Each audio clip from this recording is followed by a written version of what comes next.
to be frank with you, what's his problem? He been copying my moves for years, right? That's just real. That's subjective. I know that's your boy, but you know I always been. No, cool I know with you him, but I'm saying like, yeah, ain't no. So, but that's the reality of the situation. So we'll get into it, and then we'll be back cool. He keeps saying something about a broad. Or I got you. What is he talking about? So what happened is I end up putting my broad out, right? Cutting her off financially, right? Years of issue. One of my wives, right? Boom, put her out, whatever. She get with jealous that was around me, hatch an entire plot, come out, try to expose all kind of bedroom business, etc. Verbally or visually? Text messages and verbally.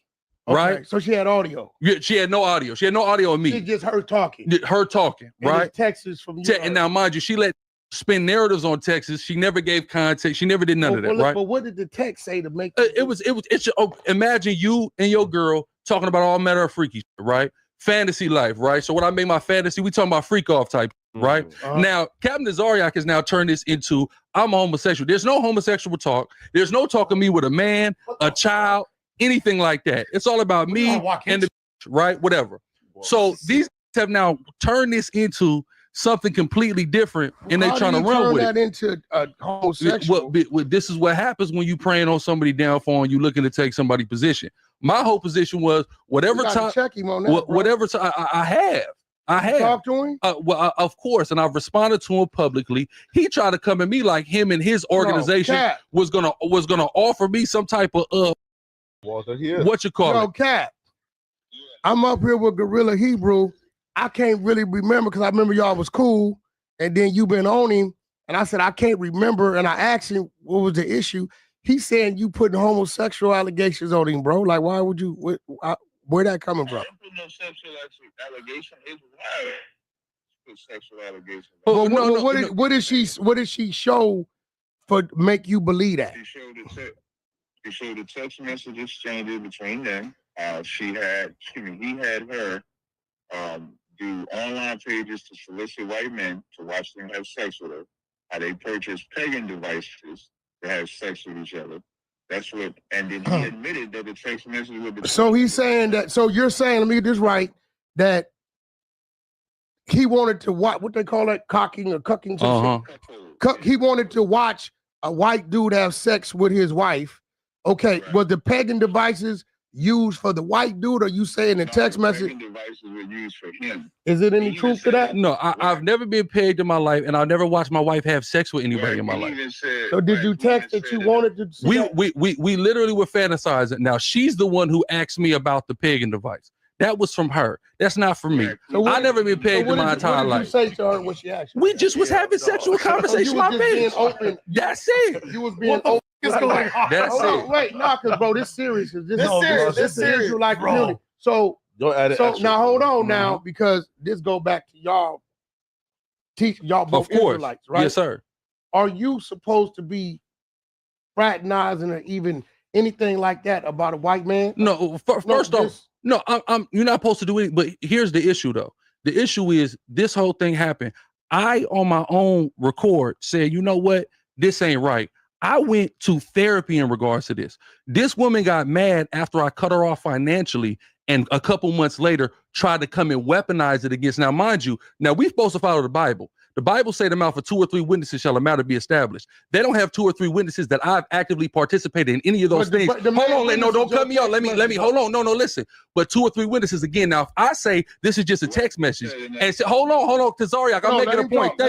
Thank you. 2 or 3 witnesses, right? So you cannot convict me of any sin unless you have at least 2 witnesses to substantiate it. This is why I don't go religion. Now listen. Hold on. Can I finish my point? No. Let me. Hold on. Let me finish my point though. Let me finish my point though. Hey, Brad. Wait. What you got to say about 2 or 3 witnesses? Listen.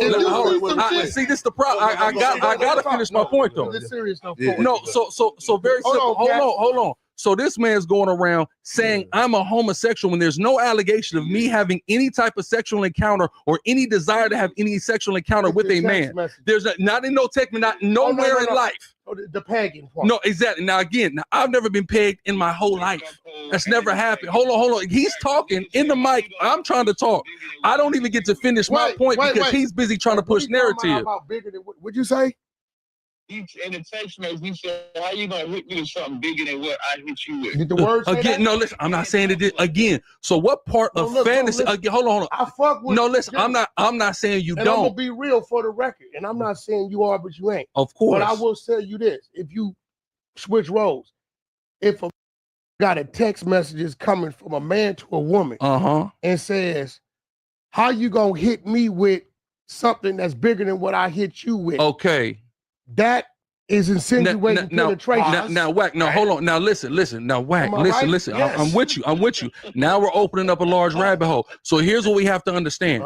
There's no context being given to anything, right? And hold on. Is that first off, that never happened, right? You but saying no, it listen, said, listen, but it didn't happen. Listen. Now, Whack. Again, it's a text message. Is it a video? Maybe she sent him a picture. No, hold on. Now, Whack. There's no picture. Now, Whack. You done seen a videotape. Hold on. Now, can he be quiet? Hold on. Go ahead. Now, listen, Whack. You done seen a videotape of Nipsey Hussle doing something, correct? Yeah, I never said what he was doing. Okay. No, look, you done seen it. No, man. No, I'm not saying he did. No, listen, I'm not saying he did. I'm not saying he did. But here's what I'm saying: you done seen something occur. Yeah. You didn't read two people having a conversation in fantasy. You've never seen that, right? So now there's nuance. Do you agree? Wait, Cap. Do you agree? Because see, I'm on a mission with this right now. I'm with you. Do you agree that your fantasies that was shared through text with your significant other was in the lane of homosexuality? Hell no. Because I don't want to have sex with no. I don't want to have sex with a man. No, listen to me. Okay. Hold on. Listen to me. I don't want to have sex with a man, and I don't want to be put. No, damn all that. Damn all that. Ain't no breaking it down. Because you notice I don't get to come to my point. No, I don't get to come to my point. Nah, damn all that. Damn all that. I'm being. Hold on. Now, let me give his point. No, listen. This is the whole thing, and this is the problem, and this is why this is made. This is why it's the same thing of a naked video of you being put out, and there's no. Listen. No, Whack. No, understood. Nothing about me insinuating being penetrated. Hold on, Whack. Whack. Can I make my point though? Can I make my point? No, listen. I'm not saying you don't. And I'm not saying there's anything wrong with you. I'm not saying there's anything wrong with you for that. Hold on, Whack, man. Can I talk? That's great. This is crazy. It's crazy, right? I'm talking to you. No, listen to me. This is the best show ever. Listen to me. So here's the thing, right?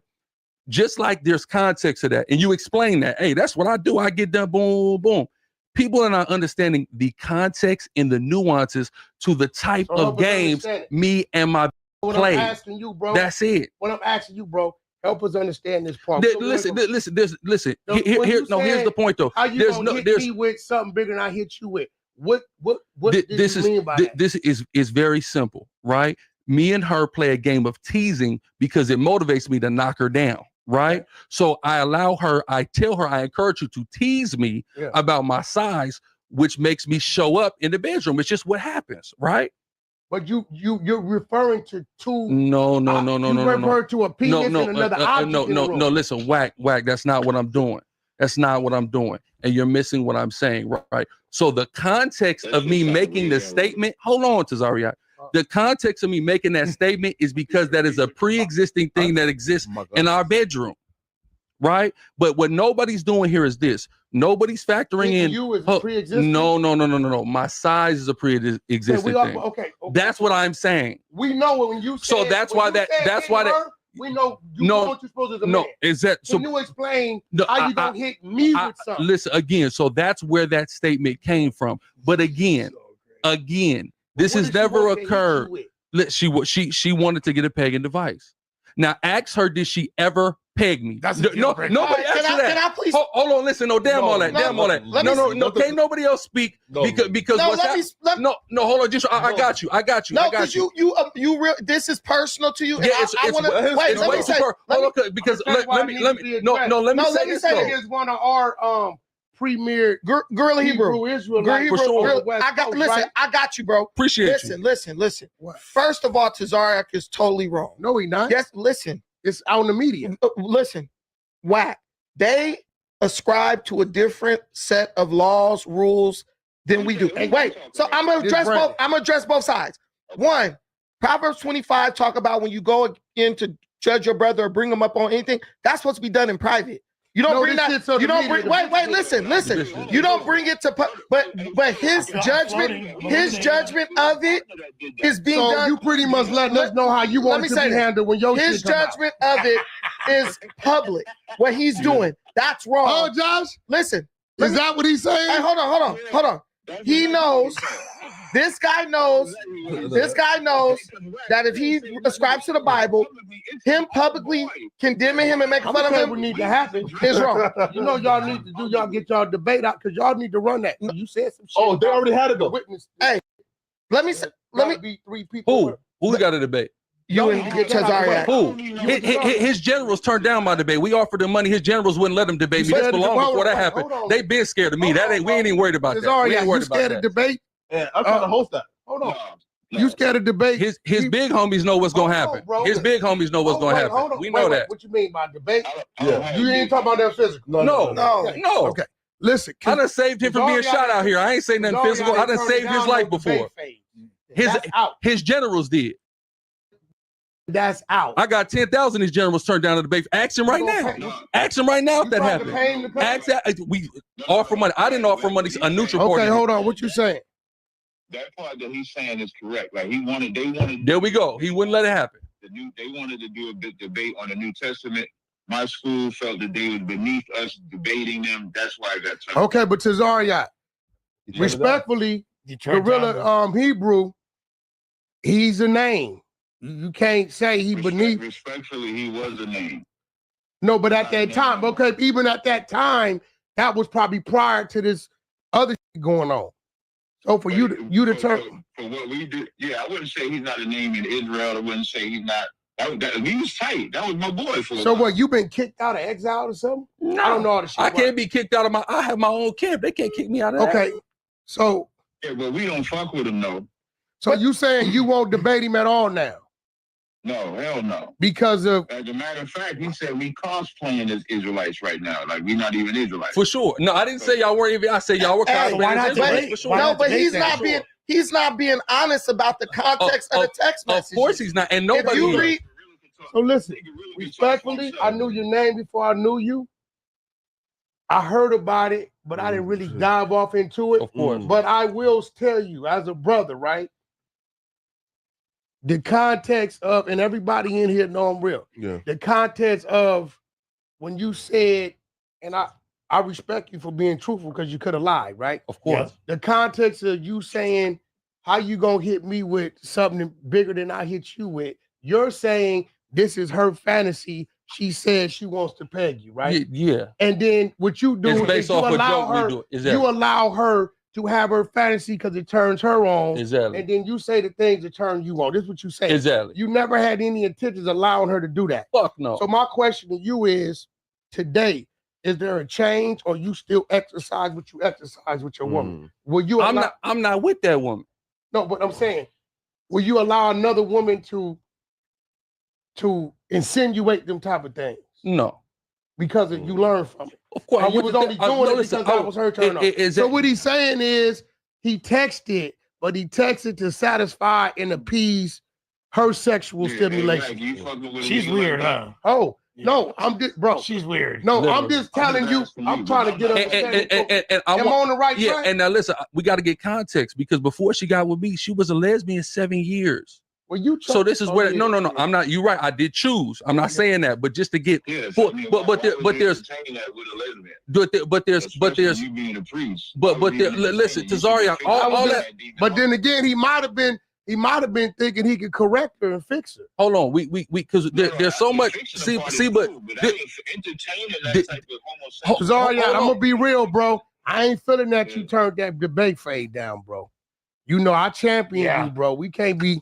You know I champion you, bro. Run debates, and you can't say this man. He always has had a name out here on this West. So just say the East Coast. Just say the East Coast didn't want to fade. But wait, listen. I send debate Cooley up, and he not ready. Now listen, I send debate Cooley, this is why, and he not ready for Cooley destroyed my shit. Of course, because through this conversation, because I did let you. I knew you know it's good. Conversation, you was able to really lay out what that was. But because the world is running on, of course, she was actually doing that shit. And here's the problem too. Nobody's tried to get any context from me. Nobody's asked me any key questions. I was so thirsty to see a fall for me. Ran with record, anything bro, that got said about me. With you, bro. Yeah. For the record, I'm gonna keep it real because I feel like a ass if I don't keep it real. I got woke up this morning getting my toes sucked. It was incredible. I'm going back to try that shit again. Period. Listen, I was like, oh, I thought I was dreaming. I was like, twinkle, twinkle, and I looked up and R&B was crazy. She had the ass coming to the back. I'm like, oh. So let me say something for the record, though. What? Let me say something for the record. For the record, when that shit happened, as I'm publicly denouncing everything that Gorilla Hebrew did, I did offer him counsel, and he did accept the counsel. Have I got the counsel? So why I got the counsel? I was 6 months. I ain't got the counsel yet. Because he's still a brother. Like I counsel a lot. So why you didn't give him the counsel? You said why I didn't? Yeah. I'm about to get to that. So when he said he would accept it, when I talked to my general, because he wasn't going to be with me, he was going to be with my general. I had the text messages. What we wanted to see was his sincerity of his so-called apology. The nigga sincere. He ain't lying. No, wait, let me finish. 2 weeks after that, he talked about he want to go live again and get back on YouTube. So it wasn't sincere to us. So what, he was supposed to restrict himself from the world? Yes. This seemed to me like he didn't have nothing to hide. No, it was me. If I did something... but well, listen, hold on. Are you going to give him counsel or not, Cap? If the brother's saying he won't counsel, but you can't. I'm asking you, is you going to give your brother counsel? He an Israelite. I'll give anybody counsel. Okay, then that's it. Y'all got each other. Now, how can he give this man counsel when he had already showed he trying to embarrass him in front of everybody? No, I think he would admit that he left himself wide open. No, but bro, he ain't gonna. No, for sure. But if you look at the way the is even being said, like the context is clear. Because what you saying leaves an issue. What I'm saying, they're gonna fix the issue. There's gonna be an issue whether or not. Yes, it will, because this wants this wants attention. He know what the fuck I'm saying. Tazariak is an attention seeker. Like, if you know one thing, Cap, you can't handle conversation. I'll kill this dude in debate. You ain't even on Cap level. He can't even handle Brother Polite, dude. He got smoked by that dude multiple times. Mentioning this racist nigga name. Polite, it don't matter what he is. He smoked this nigga in many debates. Wait, hold on. Brother Polite. Hold on. Bro done got beat down by a lot of people. Let me say something. Go ahead. To the that's talking. I don't need to talk about Gorilla Hebrew for attention. I'm already somebody. If I don't talk about Gorilla, before this thing happened with him, I was already somebody. So don't. Cap, we all know that. We know that. Listen, man. Listen, I'm off that. This where I'm at. The brother say he looking for counsel. That's your brother. I think you should give him some counsel. I believe it right there. You feel acceptable to the council? Well, and the reason why I'm not acceptable to the council is because when it was offered, I took it, and instead of giving me counsel, they just ran content on me for months. What did the Bible? For months. Hey, Gorilla. At some point in time, what you gotta make amends though. No, but no, listen. Now, but here's the problem with all this, and here's where hypocrisy comes in though, because we believe in something. Now that something says when somebody repents from something, it shouldn't be mentioned. I repented of it and got counsel for it before anybody ever learned about it. So according to the Bible, all these running their mouth are dead wrong. They are no. What they do know that because 40,000 people saw me say it. You in there with my big homie today, right? Gucci Gumby. Yeah. Hey, so you out the hoop? You A-Trade? You out the A-Trade hoop? Yes, sir.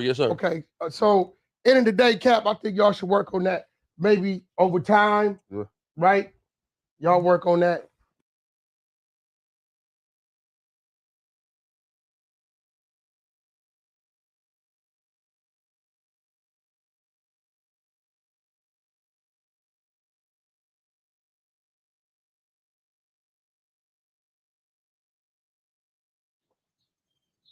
All right, I got my good brother Sarnetta on here. Sarnetta said he saw the video. Go ahead, give your position, sir. Yeah, I was saying that I seen the video that, WAC 100 and you threw up. And I think if you a smart captain, you would take that video down, brother. Because I think Gorilla Hebrew came up on that video. He came up. He explained everything. He never got tagged. None of that. So he's not a homosexual, brother. So now when you say he explained everything to the people that was in the room with him, did they agree with his? Did they agree? And Wack kept the pressure on him, but Gorilla Hebrew maintained his point. I'm just trying to ask. I'm just trying to ask a question, sir. When you say that the people in the room, did Wack and them accept his explanation? It cut off. You said it cut off. Wack was, the video stopped. Wait, but you ain't get the whole thing. No, that's the absolute whole thing. That's when Wack leaves at the end and Gorilla claims to be a Hoover from the 8 Tray set, which how is it? A Hoover. What's the Hoover? That's a gang in L.A. That's a gang in Cali, rather. So he's he's supposed to be an Israelite, but he claiming a gang. I don't know Israelites that claim gangs. But outside of that, when Wack said to him, "You don't think that telling a woman how you gonna hit me bigger with something bigger than what I hit you with, is that not homosexual?" And he said, "No. How is that not homosexual?" Well, let me explain it to you. Okay. When you and your wife is having sexual talks on the phone privately, that don't mean he wanted to get paid. She's like jokingly playing with her, like saying, "Yo, why you gonna hit me with something bigger than what I hit you with?" That don't mean he's getting paid, brother. They having a jokingly conversation. That's what that is. Now I know people in your chat going crazy on me right now. I don't care. Sir, wait, hold on one second. Hold on one second, sir. Hold on, sis. Now, sir, right? You there? You okay? So, sir, what you telling me is that a straight man telling his woman, having sex talk with his woman about her fucking him with a bigger dick than he fucks her with is not gay. Man, you being fucking gay, man. The way you saying it, cat. Come on, man. That's what he said. First of all, they bought the pegging device. They bought the dick. They bought the dildo. Gorilla said it himself. I got the video. Listen, if I play the hold on one second. Caller, hold on. See, Si, I think what you doing is, because you like Gorilla Hebrew, you letting that cloud you. No, all of y'all my brothers, man. No. I'm not. This don't take away from me. This don't take away from me and you. That's not why I'm saying that. I'm saying that like you looking for a way to get Gorilla out of the jam that he's in. Like you want to believe. Okay, then. Okay. So why would you? So you saying that they just playing? How do you play and buy a dildo? Because the dildo was probably for her. No. Wait. So here's all we know. Wait, but here's. Did she ever use it on him? Here's what we. That's what she's saying. But here's what we know. Sarnetta, here's what we know. Here's what we know. In which he said the text messages, because the text messages is diabolical. The text messages got him telling her to create a back page to solicit white men to get fucked by white men. That's one. The text messages between him and her is her and him talking about her fucking him. Then she's sending him pictures of dicks. And then he says, "How you gonna hit me with something bigger than what I hit you with?" And then they buy a device. At what point is it not a game? And then I'm gonna ask you. So you saying you would have this type of straight conversation?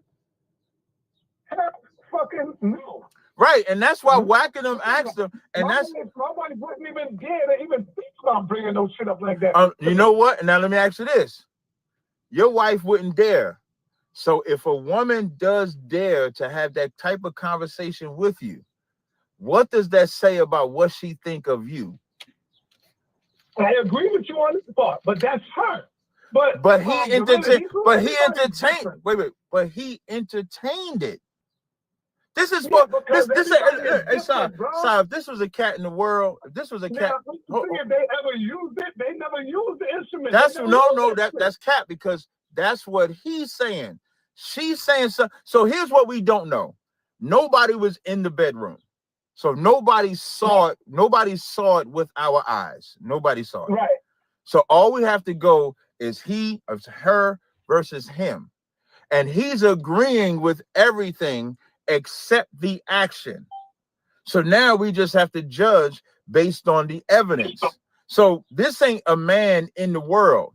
This is somebody that's the chief priest of his organization, meaning he's the equivalent, not in rank, like Sakari has their organization, ISUBK has their organization. In that organization, there's nobody higher than him. So besides him, it's nobody else. And that's the man that engaged in that type of conversation, in that acts, purchased dildos, told his wife to go solicit white men so that he can watch him. We would call that a homosexual to anybody else. The only reason we're not today is because of who it is and because we know him and we cool with them, XYZ. If that was the cursing pastor, we would call him a homo. You know, cursing pastor did the same thing, except we saw on video. You know, cursing pastor, he passed away, but his wife had a dildo too. He participated in it too. So if that was anybody else, we would call them a homosexual.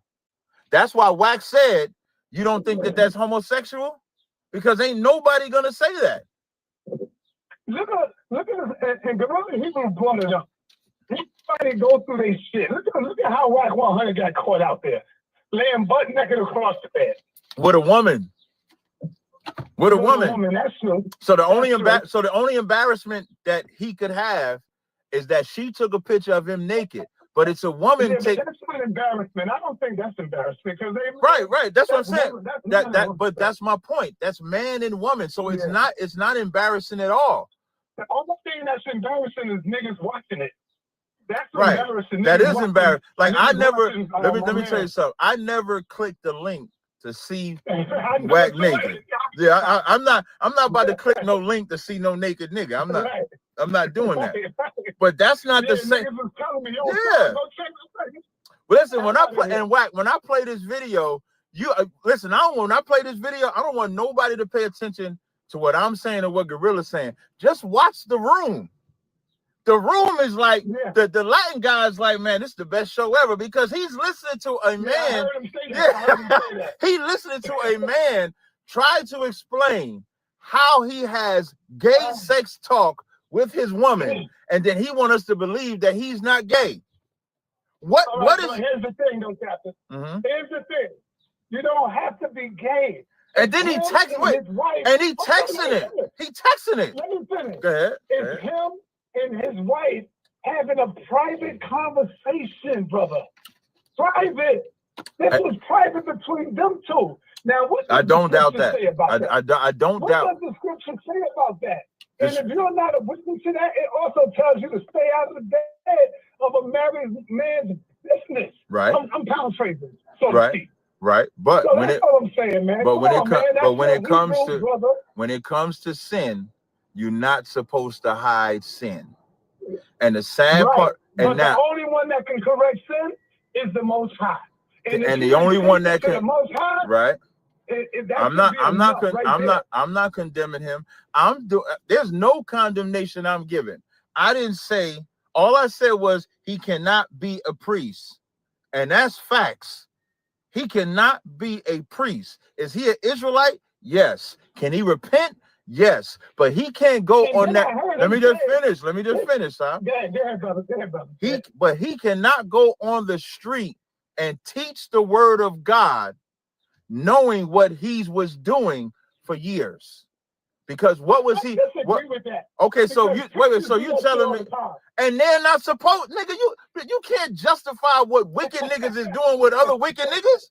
What you saying then is that every pastor should be able to teach, regardless of the adultery they committing, the fornication they committing. Okay, then. So that's adultery, that's fornication. He want his wife to get fucked by a white man. That is adultery and fornication. But and you saying he should teach. One is, brother, Sinetta. Listen, I'm just trying to answer. I'm trying to answer your question. One of his wives got pregnant by a white man. According to the wives, one of his wives got pregnant by the white man he wanted to get sex with. Huh? And you know this for a fact. I don't know nothing for a fact. I just know what the evidence that's being presented from both sides. So the evidence that's being presented from both sides is that. The side that I will never believe is a scorned woman, Captain. Once he admitted, you should know more than all of us. We know how it is when your wife did that crazy bullshit. But guess and what did I say? Wait, but Sai, what did I say? I know, hold on, brother, because I know how it is when a woman is scorned. Right. People get up there and say any goddamn thing. And what did I say? And what did I say when she went on Polite Show? I forgot. Remind me. I said none of it was true. None of it. Yes, you did. Right. He admitted. Listen, he admitted that the text messages was true. He admitted that he bought a pegging device. He admitted that he had this fetish. He admitted it. That's the difference. If he would have came out there, the first thing I said was, when this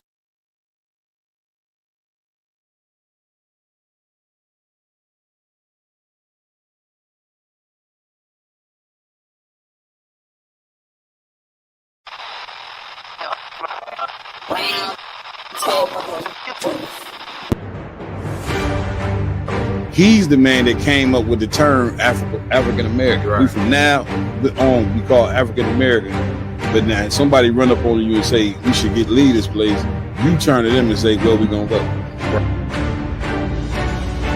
They have the American flag and the symbols of red, white, and blue, but it's black people. Right. So it's not they're not repping who they are. Right. They're repping the country that they serve. These leaders that don't care about their community, you know what I'm saying, that always, you know what I'm saying, just focusing on winning gold medals and championships and different things of that nature, and have no thought to the Black, Hispanic, and Native Indian community, it's gonna come back at home.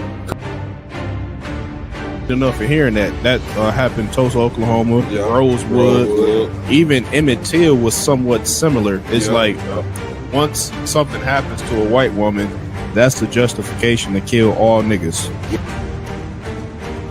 At the same city, at the same time as the Klansmen, the Purple Boys had a mass march on the other in downtown, but blocks away, and did not cross paths with that.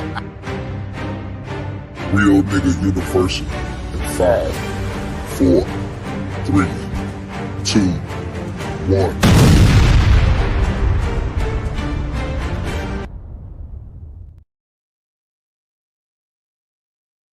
That thumbs up is gonna become historic.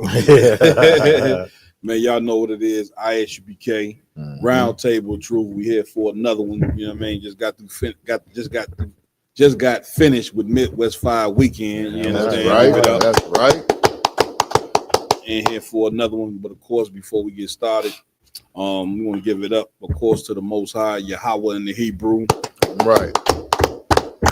We like to call him here in the ISUBK the nigga God. You understand? The God of blacks, Hispanics, and Native American Indians, 12 lost tribes of the nation of Israel.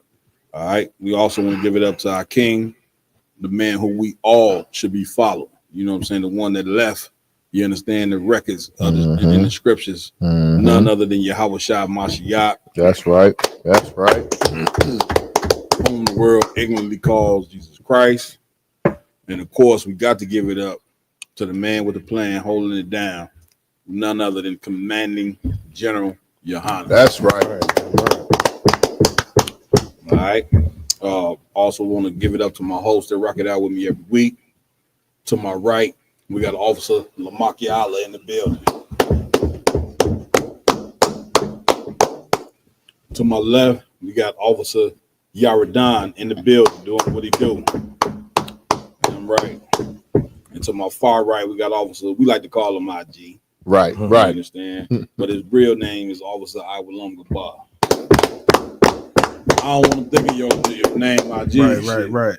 The nigga about to get famous, you know what I'm saying? Nigga see him in the grocery store, IG. Nigga, that ain't his name. All right. All to my far left, rocking it out with us every week. Y'all know who he is. Officer my yard in the building. Hands on the track. Damn right. My yard on the track, 100 hands on the track. 100 hands on the track. All right. Working the ones and twos, got the engineers in here every night, getting busy doing what they do. Give it up for Officer Ramawan. Right. And of course, his right-hand man on the ones and twos, doing what he do with us every week. Officer Ra'ash Karab. And we also got Officer Rum in here, man, just in case anybody get on this reserve. If any of these niggas cough tonight, they gonna get a call from Kazawa. He gonna tell him, this is where you serve that you can step away from the table. And go home. Nah, let me stop. Man, so what's new? You know, so y'all know what we got to talk about. But before we go there, before we get to talking about a pegging kid, before we get to talking about face down, ass up, before we get it, we got to recap Midwest 5 weekend. Damn, Come on, man. Right. Midwest 5 weekend. Give it up. What you think, man? Give it to me. Man, a hell of a success, man. Kicked it off, you know what I'm saying, with General Shaw Omar with that, you know what I'm saying, heavy round table of truth episode, Right, man. Big shout out to General Shaw Omar. Go ahead, you're down. Yeah, I don't want. So just going from there, you know what I'm saying, General Muhammad just laying it down like he always do, came through. Bless us with a hellified scripture breakdown class. Man, come on, man. You know what I mean? Right. Muhammad come, he's strictly business. Got on So bring your questions. Right. He'll give a damn what question. Bring your questions. You know what I'm saying? And you need men like that. You know what I'm saying? I mean, he's ready. A brother who's ready to answer any question you got. That's a brother that's ready to deal with the problems that we have. Yeah, con. And everybody don't want to deal with the problems of Blacks, Hispanics, Native Americans. Right, they look at our condition and say, man, I don't want to deal with all that. A lot of people, you know what I'm saying, our own people, our own leaders, really, they gave up on us. You know what I'm saying? Commander Jenny Hanna and the men that work serve under Commander Jenny Hanna, we have not given up on Blacks, Hispanics, and Native American Indians. Damn right, sir. Damn right. Shout out to General Shaw Omar, you know what I'm saying, for that amazing breakfast and sip we did on the round table of truth. He was in here dropping it hit heavy. You should definitely rewatch that. You know what I'm saying? I'm sure we're gonna reshare that around one, correct? The interview. We shared it on Thursday, but we just gonna share it again. The lecture and that round table we're gonna share on Saturday. Damn right. Damn right. Saturday, 12 o'clock. Damn right. About 12. So one of them will be at 12. Yeah. And then afterwards it's gonna be the Man, make sure y'all watch that, man. A lot of history, you know what I'm saying? And General Shaw Omar, he came up with Commander Jenny Hanna, you know what I'm saying, in the days when IHBK was rocking it out in New York and DC. A lot of history, you know what I'm saying? So we shout out to General Shaw Omar again, like the brother just mentioned, General Muhammad with the scripture breakdown class. That was amazing, you know what I'm saying? General Shaw Omar General Muhammad going all over the country.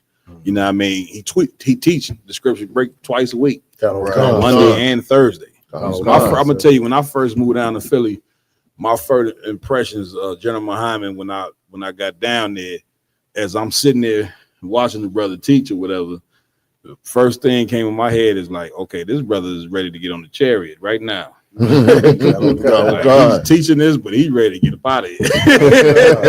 That was my first impression of him. You know what I'm saying? He's doing this because he got to do it, but really he ready to get the hell out of here. You know what I'm saying? So big shout out to you. You want to say something? Go ahead. Yeah, if I could, sir. The only thing that, like, General Muhammad, he be breaking down stuff so heavy. It's just like what you thought, like for example, the Umar Johnson thing. You know what I'm saying? Like like the whole time I'm like, man, dude got a drug problem, a general behind it. He bring that to the forefront. Damn Like, right. you know what I'm saying? Like, yeah, like, the brother, he got a drug.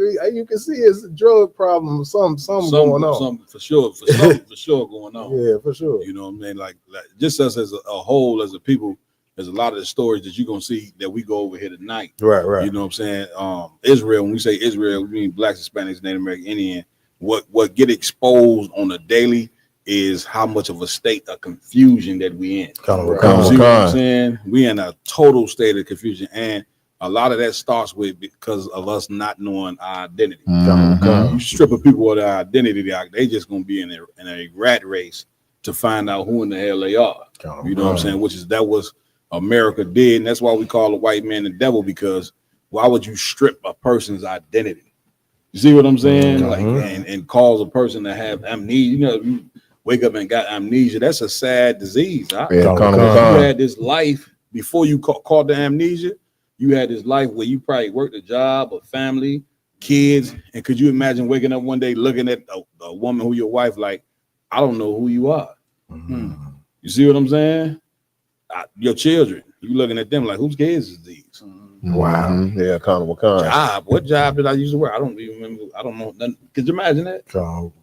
That's us in America, to where it's 2025 and we don't have a clue. We know, ISUBK, we know that we Israelites, you know what I'm saying? And it took great research, you know what I'm saying, and great, just scavenging through everything, you know what I'm saying, to make sure that this is the truth. And we telling you, man, you're gonna have to accept who you are. You know what I'm saying? It is the key to us getting it's the first step in us getting fixed is accepting our identity. Right. You know what I'm saying? So I just wanted to say that, man. Go ahead. Oh, and also, so we don't forget, go ahead. Is I want to shout out all the sisters, that woke up early in the morning and cooked all that good food. Right. You understand? For the round table of truth that Thursday. Yes, and it's plus those mimosas were hitting up the chain as well. And it's don't count out. Of course, spirit in the brotherhood and stuff like that, but that sisterhood is something you can rely on. I was the one thing about the mimosas, I was halfway knocked up there. Hey, God. Tipsy a little bit, you know what I'm saying? I was able to hide behind the shade, you know what I'm saying? Get me right on that part. Your sisters hooked the mimosas up. They hooked up the food and all of that, you know what I'm saying? So for the people who wondering, they always see the brothers on the street, you know what I'm saying, or see us teaching. So they be like, damn, is it women in there? Right. Yes, it's women in there. Plenty of women in here. They just ain't on the front line. We don't do like the white man do and take our women and throw them in the damn military. You know what I'm saying? Have a 100-pound, throw a 100-pound backpack on them, you know what I'm saying, with a 50-pound. How much them damn guns weigh, IG? True. Depending on the gun, some of them motherfuckers damn near 20 pounds. You know what I'm saying? So you got a big ass backpack on your back that weigh 50 to 100 pounds, machine gun, 20 pounds, and you throwing this to a woman telling her go in the desert in the Middle East and go fight the Arabs. Then you sisters get over there and find out and say to yourself, when them bullets get to flying past your head, your sister get to saying, what in the hell am I doing over here? You see what I'm saying? Like that ain't the role. Everybody got a role to play in this earth. You know what I'm saying? In the family and the structure of a society. And a woman's role is not being in a goddamn military. You see what I'm saying? So that's that. So big shout out to them sisters that cooked all of the amazing food. We cannot forget them. You know what I'm saying? Damn right, Cap. Damn right. So moving right along, what we had Friday morning. We had the felony expungement and gun restoration rights. Damn right. You know what I'm saying? Big shout out to Officer LeBon of ISUBK, Detroit, Michigan. Damn right. Brother came and we had a flow of brothers and sisters coming in here, getting their felony expunged, getting their gun rights back. And now, once again, all this was free of charge. The manager Honda said, man, listen, make everything free. But what you don't know is that these things cost to pull off. Yes, they do. You see what I'm saying? This is the reason why we ask for your support, you know what I'm saying, up in here. You know what I'm saying? Because your support, you know what I'm saying, it helps push the truth. You see what I'm saying? Like, then listen, once you have brothers that have the mind to build a nation, you should be supporting everything we do. You see what I'm saying? Like, listen, take away, stop. We so quick to use our money on everything that we ain't supposed to do. Right. We running around talking about, well, black people ain't got no money. Yeah, we do. Stop getting high with it. Right. Stop spending all that. Now, imagine how much money black people spend on smoking weed. You see what I'm saying? Like on all these dumb things, it clothes, shoes. A cat got 100 pairs of shoes in his crib. Right. He need a shoe. He need a pair of shoes. You understand? For every day of the week. Like that's a person that don't have wisdom, knowledge, understanding of what in the hell is going on in this particular day and time. You see what I'm saying? So yes, we got money, and it's time for us to start using our money and put it in the right place. You understand? So what else we got? What else we had? The lecture, the main event. The main event. You know what I mean? Give it up. Commander General Yohana. Are we done yet? Where do we go from here? You can also go to our channel, Round Table of Truth. You know what I'm saying? And rewatch that. Get me right on that at Ramawan. They can go rewatch that. I know you didn't share that a few times. Man, listen, that is a lecture that you probably gonna have to watch once and then watch it twice. Because Johnny, real talk, Commander Jenny Hanna in there dropping so much heavy information. You see what I'm saying? It's one thing to go to work every day, and life ain't all about just working no damn remedial job. You know what I'm saying? Like you need to know, understand what in the hell is going on in the earth. And this is where the ISUBK comes into play. You know what I'm saying? To show you what time it is and what you should be doing. And, you know, as far as doing what the Lord say. You see what I'm saying? Like you need that confusion eliminated out of your brain. You know what I mean? So what else we had? I belong. Slice, please. if I could mention, Friday night, we had went out to the people and showed them brotherhood and sisterhood like they never seen before. Damn right. Give it up. Tell everybody where we was at. Come on, sir. We went to a nightlife spot called the Hue. You know, we packed that joint out, and Commander Jane Hanna and the generals came out, and you know, they a lot of people were just taken back by how we operated, our discipline and our brotherhood. And you know, Commander Jane Hanna, he's just amazing with dealing with people. That's it. And it was people we met at that club that came to the barbecue. Come on, man. Came to the club the next night just to, you know, to get with the general and kick it with the Akim. So, damn right. You know, damn we definitely go to where the people are at. Damn right. Give it up for that. You know what I'm saying? Listen, in order to fix the people, you get me right on this. You got to be a people's person. That's right, sir. And ISUBK, man, listen, we ain't scared to go nowhere. You know what I'm saying? When it pertains to communicating with our people. So, man, General, he rocked the lecture out. That lecture was amazing. It was a packed house, standing room only in that joint. He dropped it heavy. Make sure you go watch that lecture. You know, are we done yet? And where do we go from here? Black, Hispanics, and Native American Indian, you need to know where we go from here. Right. See what I'm saying? You want to say something, Bree? Nah, sir. You know what I mean? So, Saturday, go ahead. We had the black and brown, the food giveaway. Clothes and school giveaway, of course, because the white man's the devil the Bible speaks of. We couldn't originally do it where we wanted to in Little Village, you know, the home of the northern tribes over here in Chicago.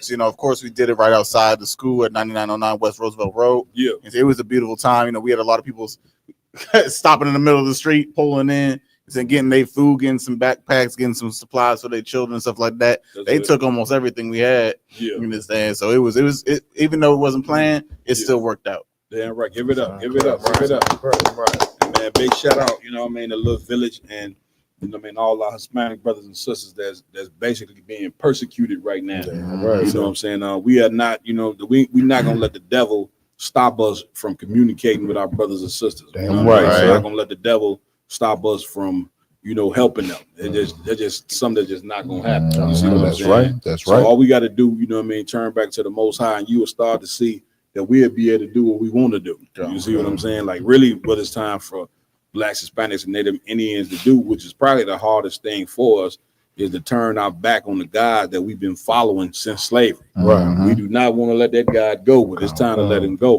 You know what I'm saying? And find that nigga God. Don't be scared of the nigga God. You know what I'm saying? He's here for our benefit. The rules that he put down in that Bible are for our benefit. You see what I'm saying? So big shout out to all the brothers, you know what I mean, that gave away the food, clothes, and all of that. Lamar Yala and the Warrior, I believe, organized it, and it was a very successful event. Then I think where we go Saturday night.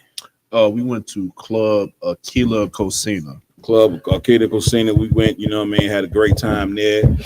No fights, no issues, you know what I'm saying? While we was in, I think they had some at the end. Some women outside. Yeah, some women outside. Yeah. I had too much to drink. You know how you sisters get when y'all get a little, not all of you, you know what I'm saying? But a lot of you ain't got no business drinking, you know what I'm saying? Don't forget the day party. Right. Oh, how did I forget that? How did I forget that, man? Give us right on the day party. The day party. I forgot the name of it. It was at the pottery. What was the name of the poultry? Or Pottery. Like the pottery. Yeah. It was off the chain. The Akim enjoyed themselves. Of course, we spoke to the people. That's it. Had a good time. Passed out flyers and all that. It was nice and smooth. And big shout out to all the brothers and sisters that came in from out of town. You know what I'm saying?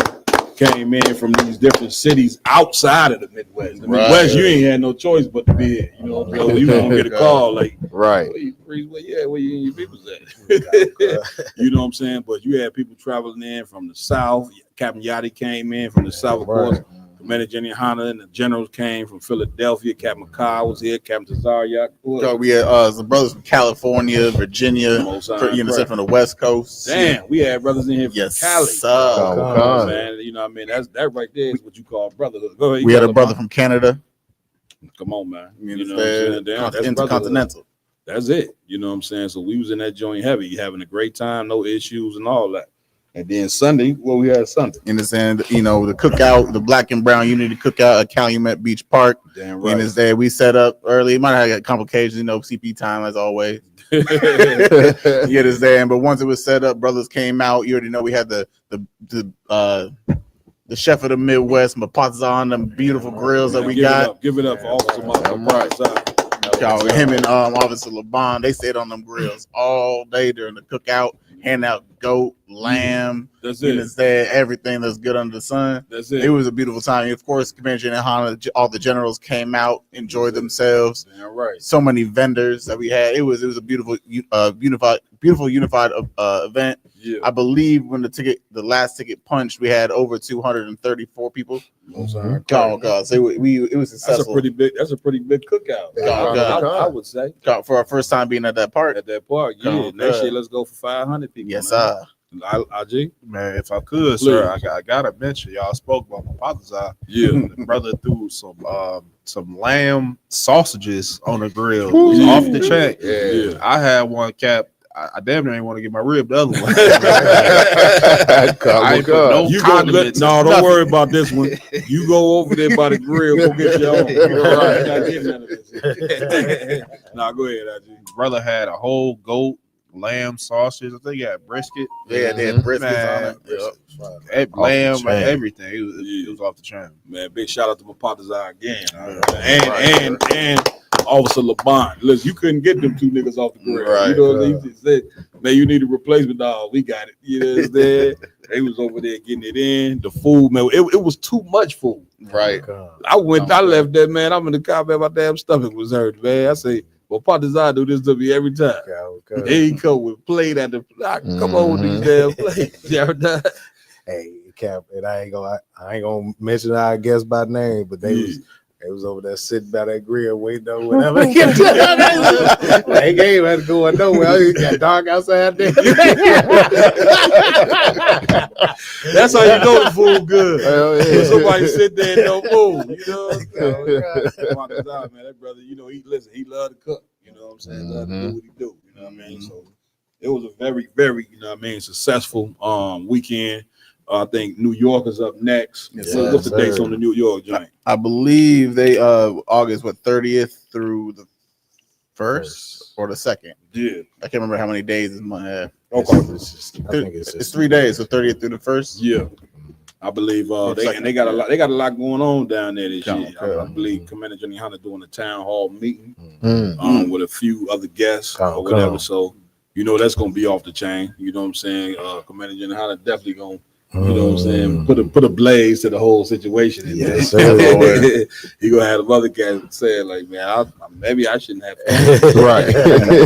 I'm just joking, but it's gonna be a beautiful thing. Once again, town hall meetings and sitting down with people who may believe something different than what we believe, is something that we push for. Now, why do we push for? Just to sit down and argue with somebody?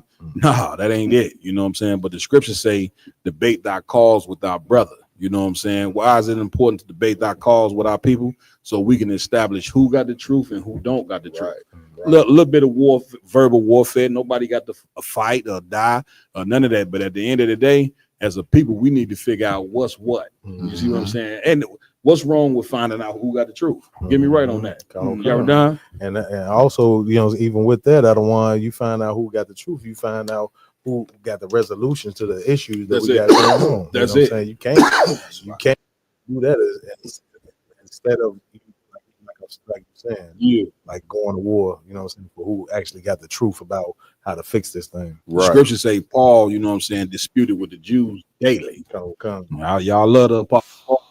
Know that Paul was some work. And Paul did not have an issue in telling his people, you know what I'm saying, that they were wrong about something. And when you man in a position where you a man of God, you got to tell the people when they're wrong or wrong. How the hell they go get fixed? You know what I'm saying? If you ain't telling them, you know what I'm saying, where we going off and what we doing is wrong. You see what I'm saying? Like, that is the job of a prophet. And listen, it's a rough job because everybody don't want to hear that. Right. It's a rough thing when you got family members and, you know, best friends, you know, your spouse, whatever they are. They even tell you that in the Bible. Sometimes the closest family members of yours will turn against you. You have to stand for the truth. You see what I'm saying? Nevertheless, when you've been called for this, the brothers in the ISUBK, they've been called to do this job. All nations right now is gathering their military and their armies. Guess what? Blacks, Hispanics, and Native American Indians, you are no different. It's that your army is right here in the ISUBK under Commander General Hunter. Brother, you being called to stand up for your people.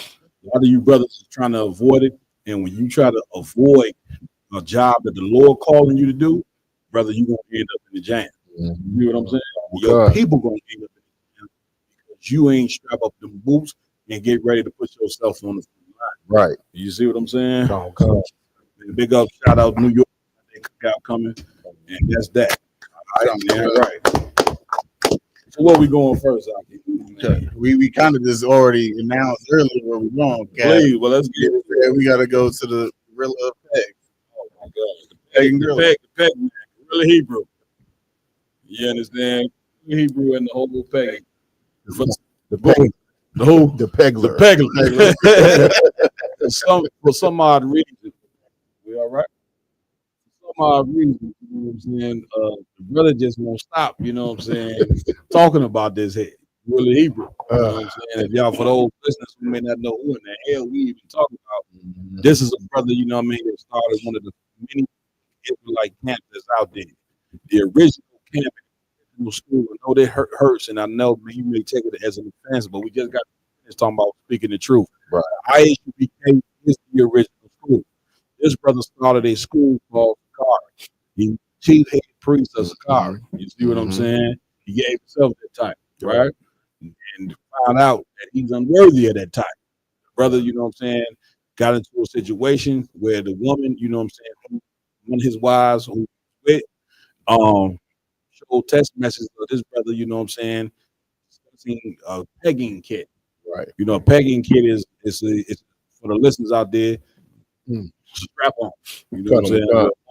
She straps it on. Or I guess around, I'm assuming, and she tells the man bent over. You know what I'm saying? And it's the welling on that in that side behind. Now we get to look graphic, but I just got to lay it on you so you know what I mean. So this is what the brother was found guilty of, and this was how long ago did this happen? 7 months. About 6-7 months ago. You know what I'm saying? Yeah, about 6-7 months ago, these allegations came out, and instead of the brother stepping down, you know what I mean, like he should have, that would have been the honorable thing to do. This brother did an interview. I know he did one with Sarnetta, right? Then he started trying to start a Twitch. He trying to be a streamer. I mean, I guess he's trying to be on ABC News next. I don't know. You know what I'm saying? But instead of him humbly, you know what I'm saying, sit down and repent like he should have, the brother wants to continue to act like nothing happened. And brother, when something you get accused of something like this that's so heinous, or what may be the worst thing that you can do is act like this never happened. Right? You already know? What's so heavy about what you're saying, I don't want. This is not just, you know what I'm saying, somebody, you know what I'm saying, that Israelite or something. This is somebody that had a following, you know what I'm saying, a major following of people. That's you know a fact. That's a fact. So, you know, when you in that position of leadership, yeah, it's more responsibility on you. That's it. You are holding people's souls in your That's it. Especially when you got a vast majority of people that's actually listening to you and coming to you for wisdom. You commit an act like this, like you said, it's just, you know what I'm saying, it's shameful for a brother to be in that position, go through what he did and do what he did, and then don't have any remorse to step back like I did something wrong to my people. Well, you know, pride is a strong demon. Remember, say what? Pride coming before what? Destruction. Sir. Pride coming before destruction. You see what I'm saying? And that is a bad demon to have. And that brother, he got that demon. You know what I'm saying? Like Yaradon saying, the sad part of this, all this, is he was a part of an Israelite group that was a pretty big group, and because of it, you know what I'm saying, he was in this group, and then this situation happened. A ton of brothers got destroyed behind it, which is why we keep telling you Israelite group. Now we talking about Guerrilla Hebrew or whatever, but let Guerrilla Hebrew be a lesson to all Israelites that's out there. The UPK been telling you for a very long, since '69, that it's one body, man. That's right. You know what I'm saying? It ain't never been a time where Israel, you know what I'm saying, followed multiple men who believe different things. Right. That's confusion in itself. You know, like how in the hell you even claim to be an Israelite and follow? Was it more than one Moses coming out of Egypt? I'll say, let's follow Moses, then let's follow this cat over here who believes something totally different than Moses. That is not how it works. You see what I'm saying? The UPK is the original school.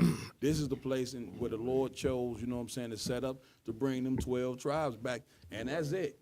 And so what happened is when you jump in and start a group out of and without the authority that Commander Jenny Hanna has, which he worked for and has the pedigree, you know what I'm saying, to uphold.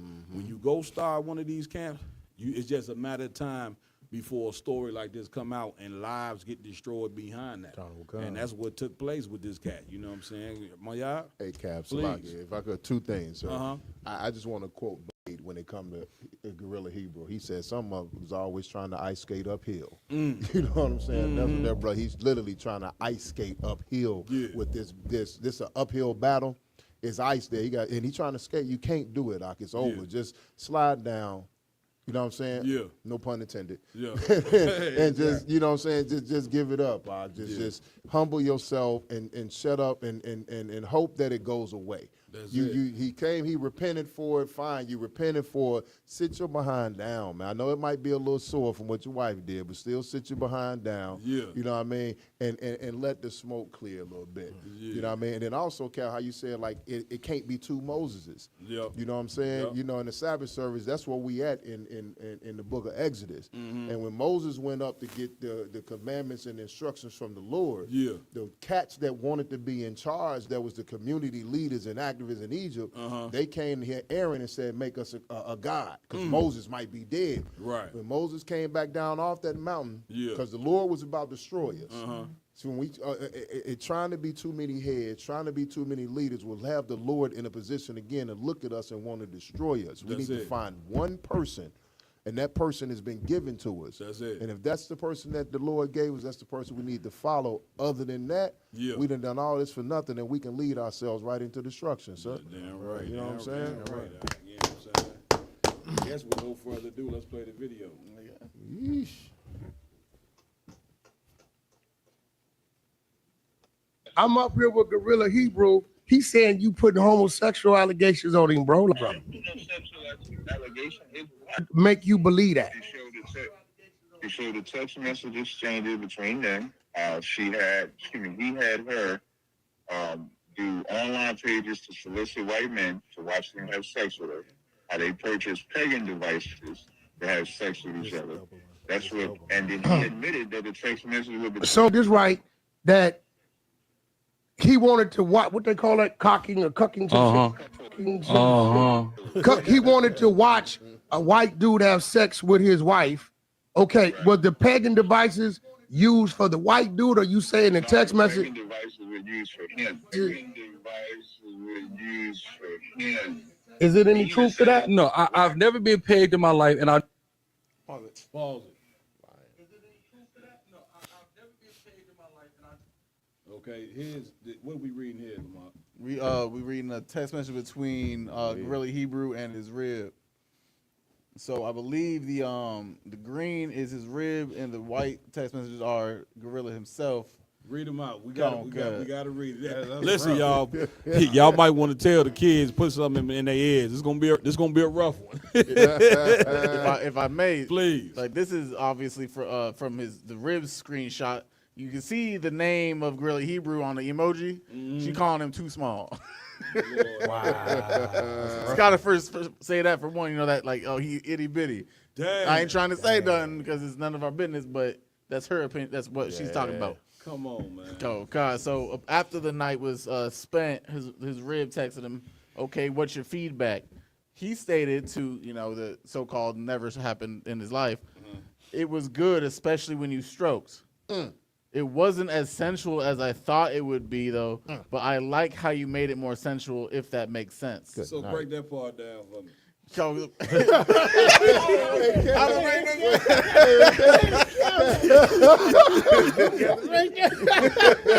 that down. You got to be so it wasn't as sensual as he. Get me right on it, my y'all. Hey, she tore him up. She threw him. Yeah, she brutalized him, Cap. And then she kissed him on the back of the neck to make him feel good.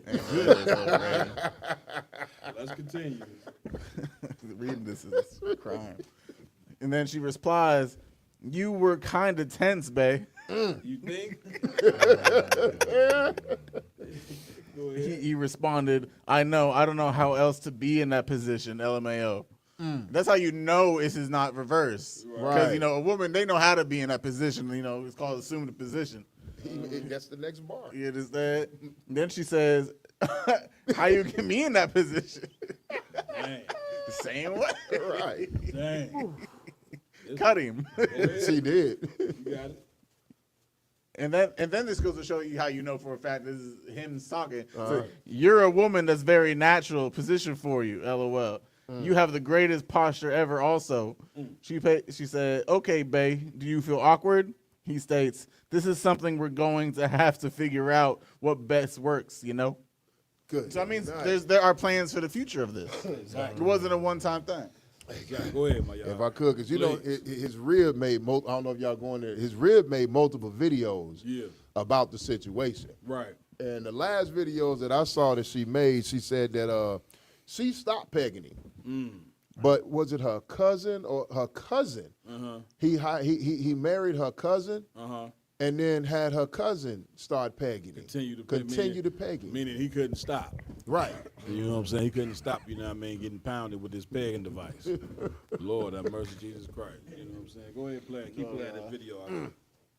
Good night. Told y'all it was going to be a rough one. Serial pegger. Are you supposed to be fraternizing or even anything like that about a white man? No, first off, no. It's goddamn Gorilla Hebrew. Go ahead, stop it. Go ahead. You see how, I wish Wack would have just kept to that one point right there. Where Wack said, okay, you're an Israelite. You're not supposed to be fantasizing about a white man. He cut that off quick. He said, first off, and he just changed the subject. Nigga, you supposed to be chief grand head priest. But you're so-called fantasizing with your wife about having sex with a white man and her having sex with you. And it wasn't no fantasize because now the woman who was his wife who had sex with the white man ended up having a baby with the white man. She's with the white man to this day. But this brother sat down there and watched a white man tag his woman. Brother, you know what I'm saying? You got some serious things going on up in your brain now. You know what I'm saying? Like, it goes to show you how sick that this place could make us. You understand? That's what this is. Now, once again, this is story. This is we going over this. This is our second time going over this. Like this happened 6-7 months ago. Like this is not even supposed to even being talked about no more. But the brother, for whatever reason, you know what I'm saying, do not want to let this rest. You gonna go on No Jumper of all places, you know what I'm saying, where they do all the exposing in the world, and then you gonna sit up there with the #1 exposer in the world right now, which is Whack 100. Get me right on that. You gonna go up there with Whack 100, all people, and have this brother totally embarrass you out. You understand? When this could have all been, you should have came and got the counsel from General Muhammad and left this alone. But now it's like damn near, you know, the demon on him, he can't stop. You know what I'm saying? And then of all you decide to trying to go back and forth with Captain Tazaria. Of all, you know you gotta have you go be on there with Whack 100, then you want to keep accusing Captain Tazaria of wanting to be in your position. Nigga, what position? Right. You don't have a position no more. He just found it. Please, He did find it. He found You it. got a position. Right, well, he do got a position. Don't nobody want to be in his position. Right. No man in there right now. Right. Nobody want to be in that position. You know what I'm saying? I mean, like, what are we even talking about? Like, Captain Tazariak, brother, he don't need to, you know what I'm saying, troll you or try to want to be like crap. Yak already got a ton of fame. Right. He known by every year. Are you watching what's going on? Like, is your brain working right? This brother's on every goddamn way. He don't need to troll you. Get me right on that, Aki. You see what I'm saying? Like, this just was a total embarrassment, man. You know what I'm saying? And brother, you should just at some point you need to just stop. I don't know if you got a friend but you need somebody to give you the right advice. You know, man, the right advice, you know what I'm saying, is just to go into hiding. Go get the proper counseling that you need. Anytime you won't sit there and watch another man have sex with your woman, which that woman you lost, you know what I'm saying, or whatever the case may be, then you need some help by it. Yeah, you know what I'm saying? And then to sit and have your woman, you know what I'm saying, peg you, brother, you know, in your behind, you got some real serious mental issues going on upstairs that you have not dealt with, and you need some help. You shouldn't be going on social media, you know what I'm saying, acting like ain't nothing ever happened. Right. You understand? I belong? Man, Cap, I think this should be a lesson to a lot of brothers and sisters out there. Just because a man portrays himself to be godly because he knows some precepts and he stand on a podium and speak at a camp, don't mean that this man is righteous. That's it. Gorilla Hebrew was teaching class, holding camp, got his little organization, but once he goes home, the brother is getting pegged by his wife. That's it. He fantasizes about having sex with white men, and he want his wife to have sex with white men, and then he wakes up the next day and go to camp. Yeah, you can almost guarantee, you know what I'm saying, just on my experience of counseling brothers and sisters that have these type of issues, you can almost guarantee as a child this brother didn't have some horrible happen to him as a child. You see what I'm saying? I ain't making no excuse for it, but you can almost guarantee that he got some type of sexual childhood trauma, you know what I'm saying, that he dealing with. You see what I'm saying? Which really a ton of our people dealing in. He just represent a whole community of people that's like this. You see what I'm saying? But brother, you know, this is crazy. Any more on this tape? Or you want to say something, Ron? I'll go ahead and finish this playing this tape. Let me get this out of here.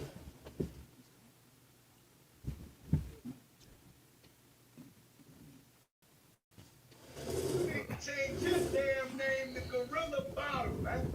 You a goddamn bottom, man. You let that lady put that cold rubber pipe in your bottom, man. You ought to be ashamed of you. Give me Booty Bottom, man. You shall surely be put to death, man. Come on, man. Most High's gonna kill your ass. I'm up here with the Man, you know what I mean? So I don't know. Go ahead, Aj. Just one last thing, Cap. Please. Just to add, like, how they say it, insult to injury. The brother is now okay. He been like repping Hoover, like subtly. Right. Now he just all coming out and saying it. Repping Hoover. I forgot about that He a part. Crip, big Crip, this and that, and it's just all around shameful. Yeah, it's just becoming fire and wood at this point. The blaze just keep getting bigger and bigger. You won't throw no water on it. You won't keep throwing wood on it. Now you and we just seen the picture. You know, I don't know if we can share it probably later. You know what I mean? But we got a picture of the brother where he throwing up, I guess the 8 Trade gang sign out there in the Crips. You know what I'm saying? So he didn't went from, you know what I'm saying? Look, he throwing up the set. Ain't there something? Do you see the caption? What does it say? It's a Hoover's in the motherfucking door. Like a motherfucking Hellcat. 392, like a motherfucking Hellcat. Hey, Cop, if I could, I'm remembering a little bit of recent ancient history.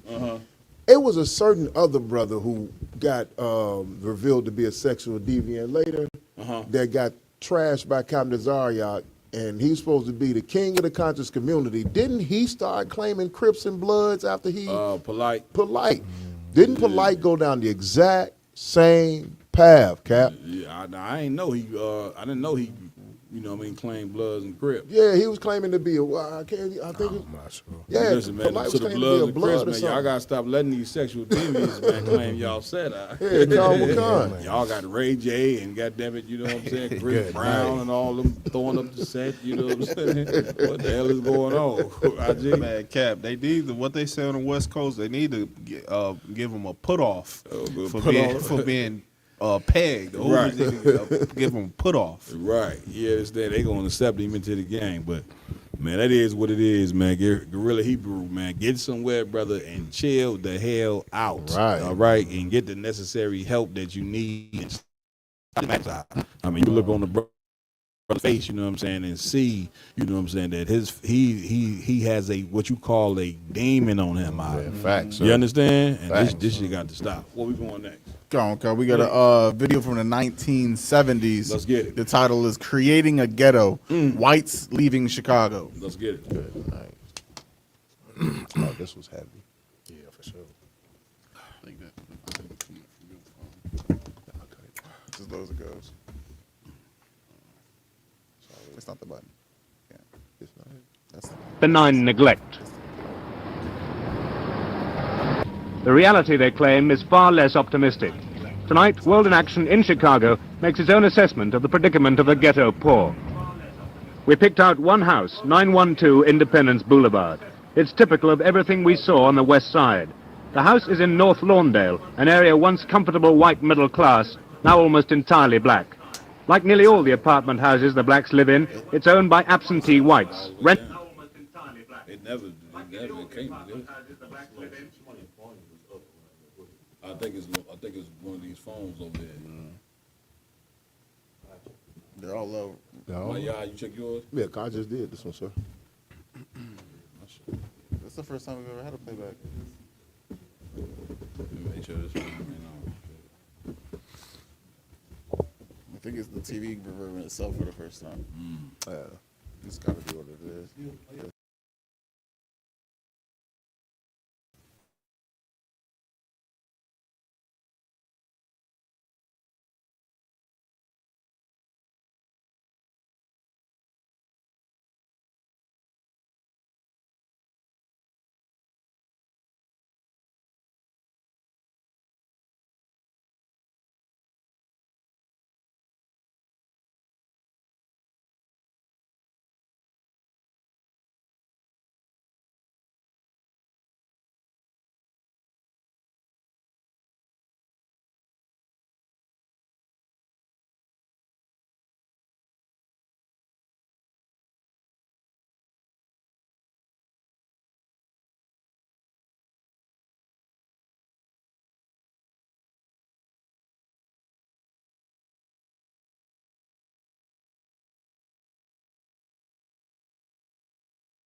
Rents are high, repairs never done. It's gradually falling apart. I see one running around about big as my daughter's feet. And I was scared for my kids to be around. And so I called them and told them about it, and they said they don't see how it was possible. But I got this big hole in there by my stove, you know, and that's where he come up at. As a matter of fact, it's the only hole he could come up in, big as he is, you know. You can hardly get a decent apartment, and you know, in a nice neighborhood at the price that you can afford to pay. So therefore, we have to sell in a slum neighborhood.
Send my bro a kite quick. Ties of war, we ain't forget about you. Keep your light lit. Rappers can't see, most of them scared to witness. Go and close your eyes, there's one right here for the trenches. Bad bitches, natural hair or extensions. Hood niggas that'll poly grip like some dentures. Brothers on them fences, 23 and 1 out. Praying that commissary hit before it run out. Bitches on the gram, dog filter with their tongue out. Couldn't stay home because they found the dugout. Closed casket, burner in the low jacket. My co-captain, riding on these whole rappers. My hoes fabulous. Now I don't mean that derogatory, but I'm a player and there's no my women riding for me. I avoided Maury, I got 2 jets. If I can't make it through for them, then I'm useless. Sit down that roof, Chris, with a couple bosses. After the war, just to count our losses. It's not many. You see a smile on my face, but I'm not friendly. Gun on my waist, sipping white Henny. I just hope this shit go right. Living in the dark, you don't know light. Gotta got my heart grip, my bow tie. Waiting on the squab in my whole life. I just hope this shit go right.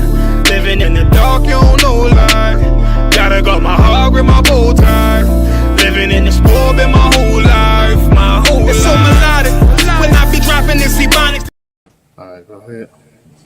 Good, Shalom 1 2. Can y'all hear? Give us a 1 in the chat if y'all can hear us and it sounds good. Are we back in the game? Yeah, we're back in the game, Cap. Most High Christ. All right, let's do it. You know what I mean? We're gonna go into this story real quick from back in the day to kind of show you how Black Chicago was pretty much created by these devils. You know what I'm saying? Not just Black Chicago, but the ghetto. You know what I mean? So we try to be real informative and show you things of the past. You know what I mean? So you can understand your situation right now. So let's go ahead play that video if we could. Show you things of the past. 1 second, Cal. We trying to breathe back on. Nah, ain't no sweat.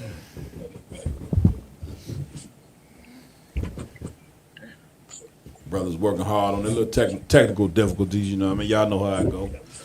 Oh, God. This technology ain't perfect. I don't know. While we get it up, That's it. You ever heard of the show, like the old cartoon back in the day called South Park? Yeah. I sent a video to my Yada car Yash the other day. They putting like the whole ICE incidents on South Park. They talk about they were like, man, we going up into heaven and getting the illegals out of heaven. Dang. Yeah, they brought brought the ice raids into like the heaven with the clouds and all the nonsense. Right. But just go to show like they gonna hunt you to the ends of the earth. Talking about let's go see if these illegals even are deserving of heaven type deal. They threw them in the ice raids. They started just popping them down in heaven and stuff like that. That's it. It just goes to show that your plight is just a joke to them. Man, not only a joke, you know what I'm saying, that these people are, you know what I'm saying, inherently your enemy. Yeah, you know constant con, sir. We've been, you know, we was fed a lie when we were told that we should try to get along, and the more that we love these people, the more that they will love us. You know what I'm saying? And we seeing every day, you know what I'm saying, that doesn't work.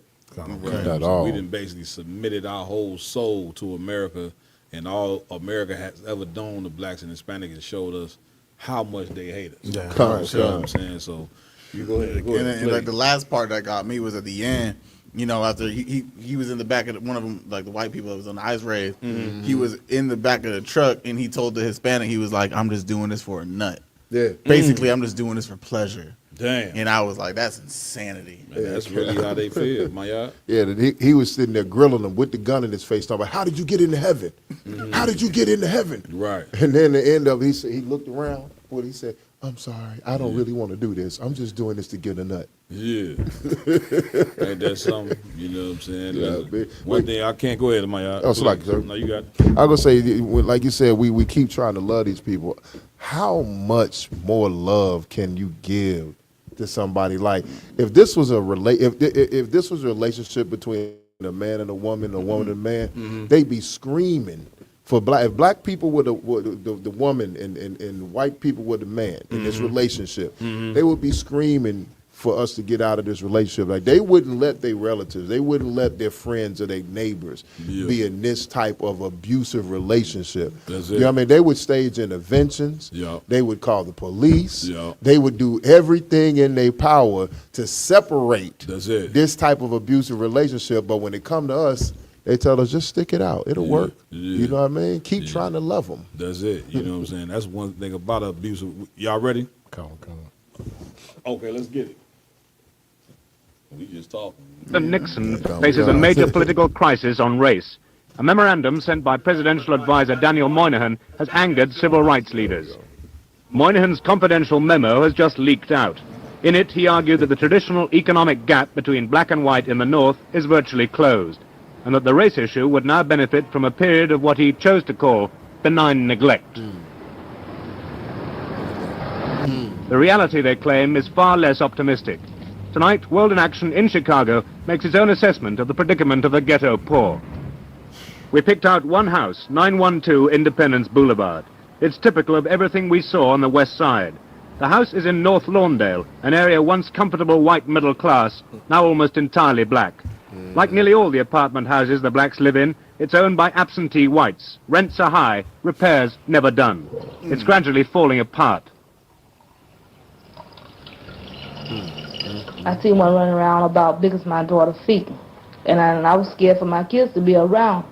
And so I called them and told them about it, and they said they don't see how it was possible. Stop right there. Now you see that, you see the condition, and you see the title of the video, creating a ghetto. You know what I'm saying? To let you know this condition that we in this place is because people like to say, well, look in the mirror. You know what I'm saying? We want to blame ourselves for our condition, which is the worst thing that you can do. You know what I'm saying? Like, and this is just Chicago. This was done in all the major cities, you know what I'm saying? Detroit, Philadelphia, New York City, you know what I'm saying? All this was done. And you see, the white people own the buildings, but you heard they say they never came to repair anything. So they was taking the money. Now, this is just one of the things that they did to oppress the hell of us. Just one. You know what I'm saying? You want to say something, you know, from my eye? Hey, Cap, what they said in the beginning, it was heavy. Go ahead. The politician said, the economic gap between blacks and whites in the 1970s is closing. That means we was right economically in the 70s. We were right on their heels to the point where there would be no economic difference between us. And he said the only solution, the only racial solution is benign neglect. So this is what they're doing. They saw the gap was closing. They saw we was on their heels. So they said, okay, let's put them in some housing, take all their money, that's it, and neglect them. And listen, you see, this is the 70s. That ain't even that too far long ago. When all the black people started moving from the South to Chicago, you know what white people did?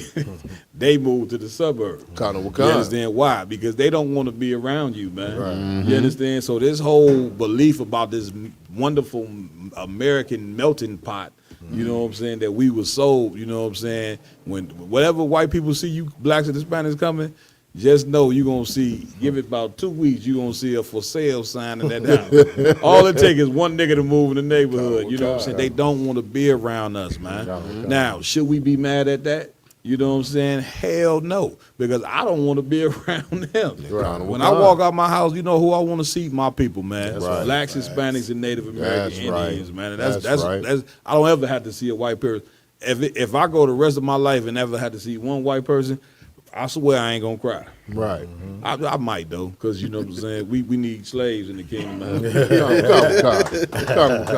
You white people, I might be a little mad because I'm wondering like, well, who gonna work these fields? We white people, listen. We didn't put our work in. We gave y'all 400 years. You know what I'm saying? Y'all got to put y'all work in now. And the scriptures say you gonna put your work in. What goes around comes around. That's a real thing in the kingdom, in the Bible. You see what I'm saying? The scriptures tell you, you know what I'm saying? You, not just white people, all these nations that came up and oppressed blacks, Hispanics, Native Indians, you gonna be the one that builds up the walls of Jerusalem. You gonna be the one that build our kingdom of heaven, just like we built your heaven. Ain't that how it works? Y'all done? Another heavy point to this whole thing, I don't want, because, you know, the narrative is always pushed in the black Hispanic neighborhood that you know, we, you know, look how beautiful the projects was, and you know, Right. the black people came in there and tore them up. You know what I'm saying? Right. You know, black people wouldn't come and tear it up. You know what I'm saying? It's just from years of neglect and slumlords. That's what the term slumlord come from. You know what I'm saying? White people, they lived in these buildings. They used to own these buildings. When we came, they moved out, but they still own the property. This was done on the south and west side. Right. They leave the property and then would never come and fix the property. So the whole thing just turned into a slum. Now, once again, this is just one social issue, you know what I'm saying, that made the ghetto the way it is. Go ahead, play the tape. Hole in there by my stove, you know, and that's where he come up at. As a matter of fact, it's the only hole he could come up in, big as he is, you know. You can hardly get a decent apartment and you know, in a nice neighborhood at the price that you can afford to pay. So therefore, we have to sell in a slum neighborhood in order for us to, you know, be able to pay the rent. Chicago is the most racially segregated city in the United States. Since the war, the number of blacks has increased dramatically, and at the same time, so has segregation. 20 years ago, the blacks made up 1/8 of the city's population, and they were concentrated in the areas of worst housing, the two ghettos, the west side and the south side, known locally as the Black Belt. Beating you down. Today, when they form 1/3 of the city's population, both ghettos have expanded enormously, but the blacks are concentrated at an even greater density. As the blacks moved into the city, particularly from the south, the whites moved out at the same rate to the suburbs. Would you describe it as a panic? No, I would call it an orderly retreat. Stop it right there. Give me right on this, somebody. Give me right on it. IG? Man, Cap, like white people, they say certain things. They know that what they doing is they're the devil. Right. But, you know, he caught him red-handed, and he had the nerve to say, no, we're not leaving because black people are here. Right. We're doing an orderly retreat. That's it. That's it. You know what I'm saying? Like, man, let them people be who they gonna be, huh? You see what I'm saying? He said an orderly retreat. Good night. A retreat, you know what I'm saying, is when you in a goddamn war. Get me right on that. You know what I'm saying? And when you losing ground, you know what I'm saying? So you got to turn into a damn retreat. You know what I mean? So I mean, this is insane. You go ahead and play it out. Definitely a retreat. Harris Rubin was part of the white exodus to the suburbs. More than 500,000 whites moved out of Chicago during the 50s. Mr. Rubin used to live in Lawndale in the house at 912 Independence. It was the classiest area in Chicago so far as the Jewish race was concerned. The buildings were well kept. There were lawns. We had a good many synagogues there. Religion was an important factor in the community. I would be inclined to say that it was upper middle class. The streets were clean. It was a pleasant sort of life because the people around you and with whom you associated were of similar religion and similar social backgrounds. And so you felt very much at ease with these people. There was positively no crime to speak of. It was an unusual sight to see a police squad come through the area. All in all, it was, I would say, a secure type of life. Suddenly, it's very difficult to express, but suddenly I had no desire to go out at night. Suddenly, you wanted your child in before it got dark. These things sort of grew upon you. Now, I don't know whether it was a real fear, but needless to say, there were instances. The police started to make more frequent appearances in the area. Children, for example, were sent off to show and suddenly came back without funds and never got to go to the theater. It was a situation that we just didn't know how to handle. He's trying to tell you the reason why, you know what I'm saying, they made a mass exodus. But here's the thing, what he ain't telling you. When they was in the neighborhood was being taken care of. It wasn't no slumlord. Like you see all that garbage piled up and all that.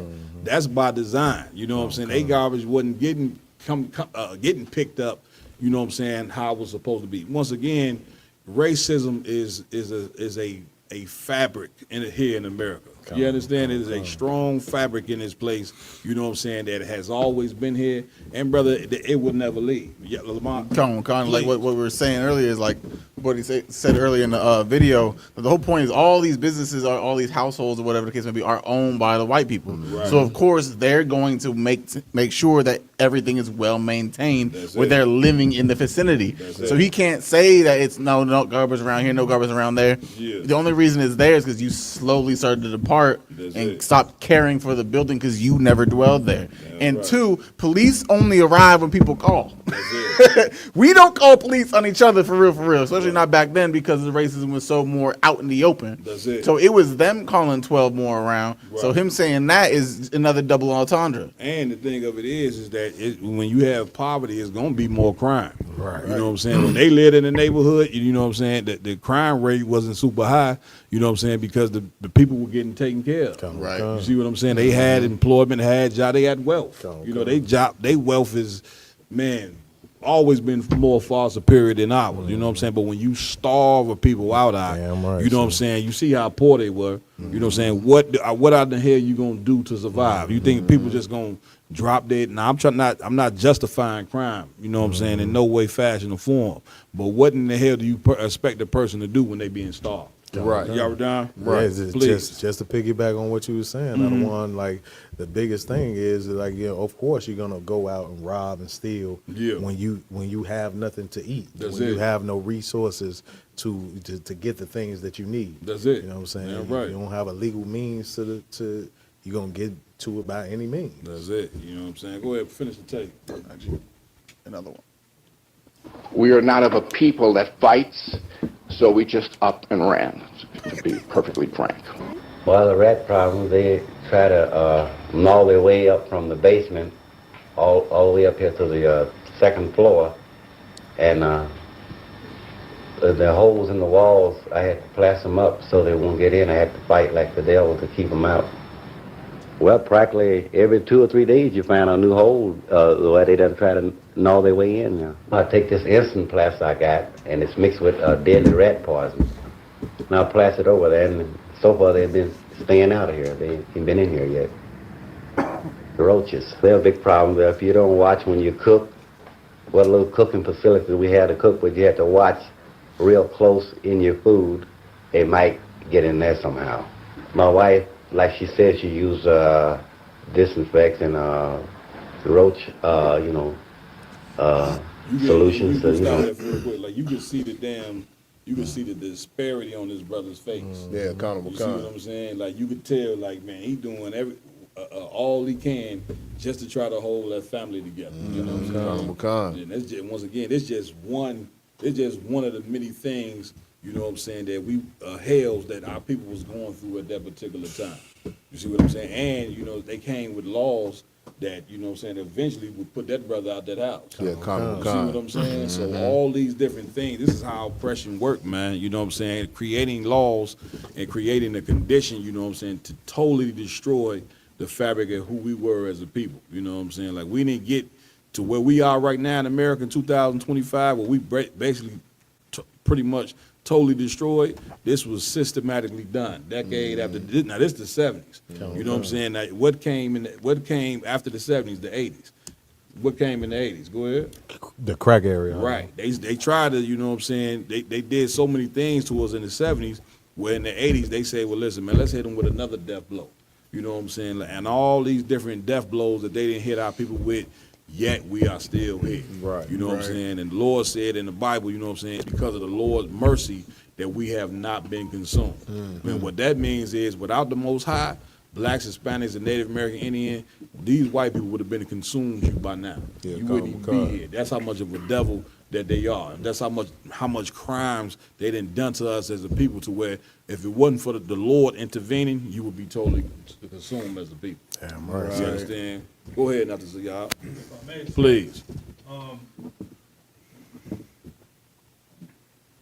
Just on top of everything that you're bringing out, which is so heavy, sir, the diabolical thing that I would like the audience to remember is, for some reason, they still seek to love these people even more today. Yeah. after that's 1970. We're in 2025 right now. Yep. We've been completely abandoned as a nation and a people. Yep. We're on the bottom of the barrel, and y'all still want to conform and somehow accept these people who want nothing to do with you. That's it. That's it. Get it, brother. Go ahead and play that joint. Spray around the walls and underneath of the couch, and things to keep their roaches away for a little time, But they come right back in a day or so. Mr. and Mrs. Kelly Isom, a middle-aged Southern couple, live in flat 2. The roaches crawl all over the table. Summertime, the flies come in the window because there's no screen at the window. In the bathtub is stopped up. The zinc stopped up in the kitchen. Rats comes in the apartments, try to live in there just like I do. And what do you do about the rats? They exterminate for rats, but didn't do much good. So Catch them with steel traps. And how many have you caught since you've been living here? Oh, about 15 or 20 rats. About 12 or 15 mice. But why do you put up with all these problems? Why don't you move? Well, it's hard to find a place. Then again, when you find a place, why you have to pay so much in advance before you move in. And then after you move in, you have to pay a month rent then. And so it's just kind of hard on you trying to get a place and you ain't got much money. There is a bit of deception about it in the sense that an owner of slum property determines that he is going to mine his investment. In other words, that he will put a minimum amount of money into maintenance, that he will permit his property to depreciate, and that he will take everything that he can out while the taking is good. Finally, the slum operator in particular, where he is leasing to poor black families, is dealing with a tenant which has who have a minimum amount of choice, and he is able to exploit them. Today, President Nixon faces a major political crisis on race. A memorandum sent by presidential advisors. Man, that was a rough one there. You know what I'm saying? Like, listen, ain't too much change. Get me right on it. You know what I'm saying? Like, we basically been running on. Get me right on that, Rump. We basically been running on the treadmill. You know what I mean? The south side and west side is still the slums. You know what I'm saying? It's filled with blacks, Hispanics, and Native American Indians. And this is, once again, this is all over. Right?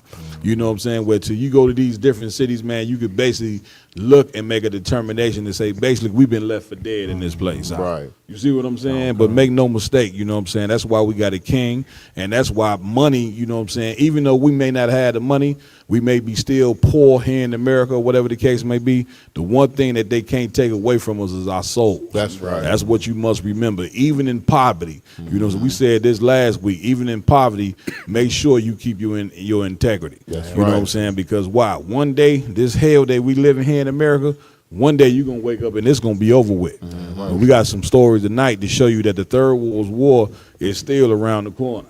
I guess y'all thought that was, y'all thought the Lord was done with that, huh? Right. Now, these nations basically, they did like a little preliminary, you know what I'm saying? Get me right on that, IG. They did like a little preliminary, you know what I mean? A little scuffle, you know what I'm saying, here and there before the real battle. Get ready. You see what I'm saying? So they did a little scuffle, went back, you know what I'm saying, and reloaded. You know what I'm saying? You know, you do a little practice run to see what you're going to need. Now you got China. We about to go over now. China and America and all these different countries coming to the Middle East, coming to these different zones throughout the world with nuclear bombs, weapons, soldiers, everything. It's about to get ready to go down. And according to the Bible, when you see this here, that means this is the beginning of the salvation of blacks, Hispanics, and Native American Indians. That's right. Now, you may say, how do these two things, you know what I'm saying, coincide? Well, this is what the priest is here for. You see what I'm saying? We're going to break it down and show you that it's cool to have fun and, you know, go party to the club and all that. But at the same time, you better be paying attention to what's really going on throughout the earth. That's right. You see what I'm saying, Dr. Zia? Please. Dropping some heavy gems, sir. if I could.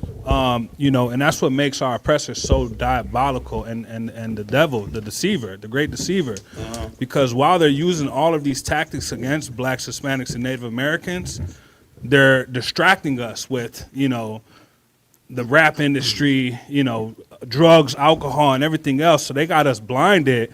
We're not even paying attention. We're like fish in a bucket just getting shot. And our people are so damn lost. That's it. And you know, it's just diabolical. It really is. Right. Give it up. Give it up. Give it up. Where we going next, Lamont? Come. We going into a video of two sisters talking about, you know, losing our identity. Let's get it. Oh, this was heavy.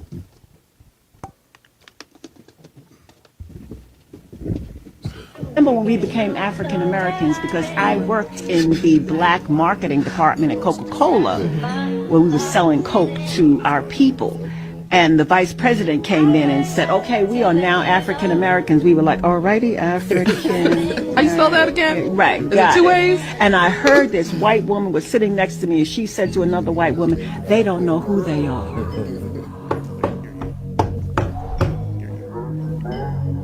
Wow. That's what I said. And I'm gonna take my wig off, and I'll be honest, I did not know what to say to her. I didn't know what to say to her. But in a way, it's kind of true, though. That's why I didn't know what to say.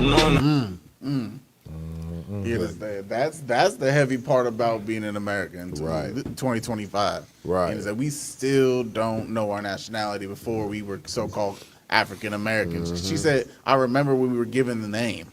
That's crazy. You understand? So what else? Where else go on this? Go ahead, Mike. It's something that we show in this video, sir. Because when I was leaving out the crib and come on my way here, this sister stopped me because she saw the headpiece, she see the shirt, you know what I mean? She see the whole, you know what I'm saying, Hebrew Israelite energy. And so the sister stopped me, like asked my name, blah blah blah. And as she asked me, "You Muslim?" What's going on? I said, no, we're Israelite. So what's the difference? I tell her the difference. She said, oh, okay. Well, I found out, you know, I descended from Pharaoh. I said, what? You know what I mean? And she's like, yeah, I descended from Pharaoh, from Egypt, you know, the one down to this, that, and the third. And she's wearing like a badge of honor. I'm trying to explain to the sister, like, we're not African, sis. You know what I mean? We don't know who we are. And you get a DNA test and they telling you descend from Africa, and you do some other, you know, searching, and now you didn't find out, you think you found out you descend from Pharaoh that enslaved the Israelites. And that gives her this prideful, you know, there's this energy about her and I'm trying to give her the information to come to the school. Yeah. But the sister didn't want to take it. That demon on her wouldn't let her take it. Yeah. You know what I mean? Excellent spirit on the sister. But just like this, we don't know who we are. That's it. And we grafting on the every slave master identity. You know what I'm saying? That's been tossed our way. And that's this 2025. Come. And we stand and this sister saying this. And I find it very hypocritical. You heard her say the white woman looked at another white woman and said, they don't know who they are. Right? I find that very, you know what I'm saying, hypocritical for a white person to be saying that, seeing that your forefathers the one that took our identity away from us. Get me right on that part. You see what I'm saying? Like that's how you make a person pretty much be a slave for eternity. You know what I'm saying? By stripping away your identity. And they right though. We don't know who the hell we are. Right. And it's a very, very sad thing, man, to not know your origin or your race. In 2025, blacks, Hispanics, and Native American Indians are lost. Right. Why in the hell and listen, we comfortable, you know what I'm saying, with being lost. We walking around, you know what I'm saying, with the last names of the people that enslaved us and oppressed us. And this is how you know that blacks, Hispanics, and Native American Indians are the 12 tribes, because we are the only people that this didn't happen to. Hispanics, their names wasn't Gonzalez and Ramirez and all these different names that they have. Them names come from the Spaniards. Black people's name wasn't Jones and Smith and Willis and all that. These are names that come from our oppressors. Now the Native American Indians, they got the last name of their after that, once they left the boarding schools. You see what I'm saying? Somebody give me Psalms, the 83rd chapter where it said we've been cut off. Me and the brothers, we was talking about this other. You want to say something, y'all done? No. Listen, me and the brothers was talking about this the other day. How that black people can claim and Hispanics can claim any identity. You know what I'm saying? They won't. No ruckus is made about any identity we can. You see the sister came and said, from now on, we're going to be called African Americans. Right. And this is something that Jesse Jackson came up with in the 80s. You know what I'm saying? More than likely, some white person probably paid this cat to come say that, because when you lost and don't know who you are, these people can put on you whatever title they want. And that's just, you don't understand how sad that is. You right? But here's the thing. You got to have men that's willing to go to war for our identity. That's right. You see what I'm saying? Certain things you just can't let bygones be bygones, and that's our problem. That's why we still in slavery right now. Right. You see what I'm saying? God don't want you to be a slave. That's what you don't understand. God wants you to be free. But in order to be free, you got to start thinking like a free man. And so before you can get free, the first thing that you got to go to war with, and the first thing that you got to find, is who in the hell you are. You see what I'm saying? And that is the sole purpose of the ISUBK. You know what I'm saying? Is to teach blacks, Hispanics, and Native American Indians the identity that's been took from them. That's right. Now, if we didn't have overwhelming proof and evidence that Puerto Ricans was Israelites and Dominicans was Israelites and Jamaicans was Israelites, do you think we would be teaching that without substantial evidence? Right. Hell no, we wouldn't be teaching that. Right. We ain't dumb. We ain't finna claim nothing that we are. You understand? But the brothers went and researched and found it to be overwhelming evidence that the people that's over here in Central, South, and North American Indians are those 12 tribes that was ran out of Israel in 70 AD. You better look it up. The Romans ran the tribes out of Israel in 70 AD, the Roman Empire. And that's how we ended up in Africa. Right. You understand? And so this is something that we're going to have to deal with. Read what you got. The book of Psalms, chapter 83 and verse 4. Should I start at verse 3, sir? Please. They have taken crafty counsel against thy people. They have did what? Taken crafty counsel against thy people. Crafty counsel, you know what I'm saying, is a counsel where you come, you know what I'm saying, and you decide, well, this is how we going to deal with this people. Just like we just got to finish watching the video where they pretty much threw us in the slum. So before they threw blacks and Hispanics in the slum, white people get together and have a council. You see what I'm saying? And decide on how they gonna deal with us as a people. So before you end up in the slum, they have a council about throwing you in the slum. That's right. Before they took our identity, they had a council about taking our identity. We reading out of the Bible right now. Read that part again. The book of Psalms, chapter 83 and verse 3. Come on. They have taken crafty counsel against thy people. Against who? Against thy people. Thy people. That thy is the Most High. You understand? Like the Lord created all races on the face of the earth, but he created a special people to himself. Right. I'm just quoting what the Bible says. He created a special people unto himself. Those special people are blacks, Hispanics, and Native American Indians, man. Keep reading. And consulted against thy hidden ones. Consulted against what? Thy hidden ones. Consulted against thy hidden ones, meaning nobody know. The hidden ones mean you don't know who you are, and nobody knows who you are. You understand? Like the sister said, she right. We don't know. The white girls say shit. They don't know who they are because a lot of white people don't know who in the hell we are. Right. But you know, the white people who, for you not knowing who we are, that's gonna be your downfall, because your forefathers is sitting here and brought a treasure here to America. Listen, brought God's treasure here. The scriptures say we the Lord's treasure, man. You see what I'm saying? And so these people, your forefathers, got you sitting over the top of God's treasure.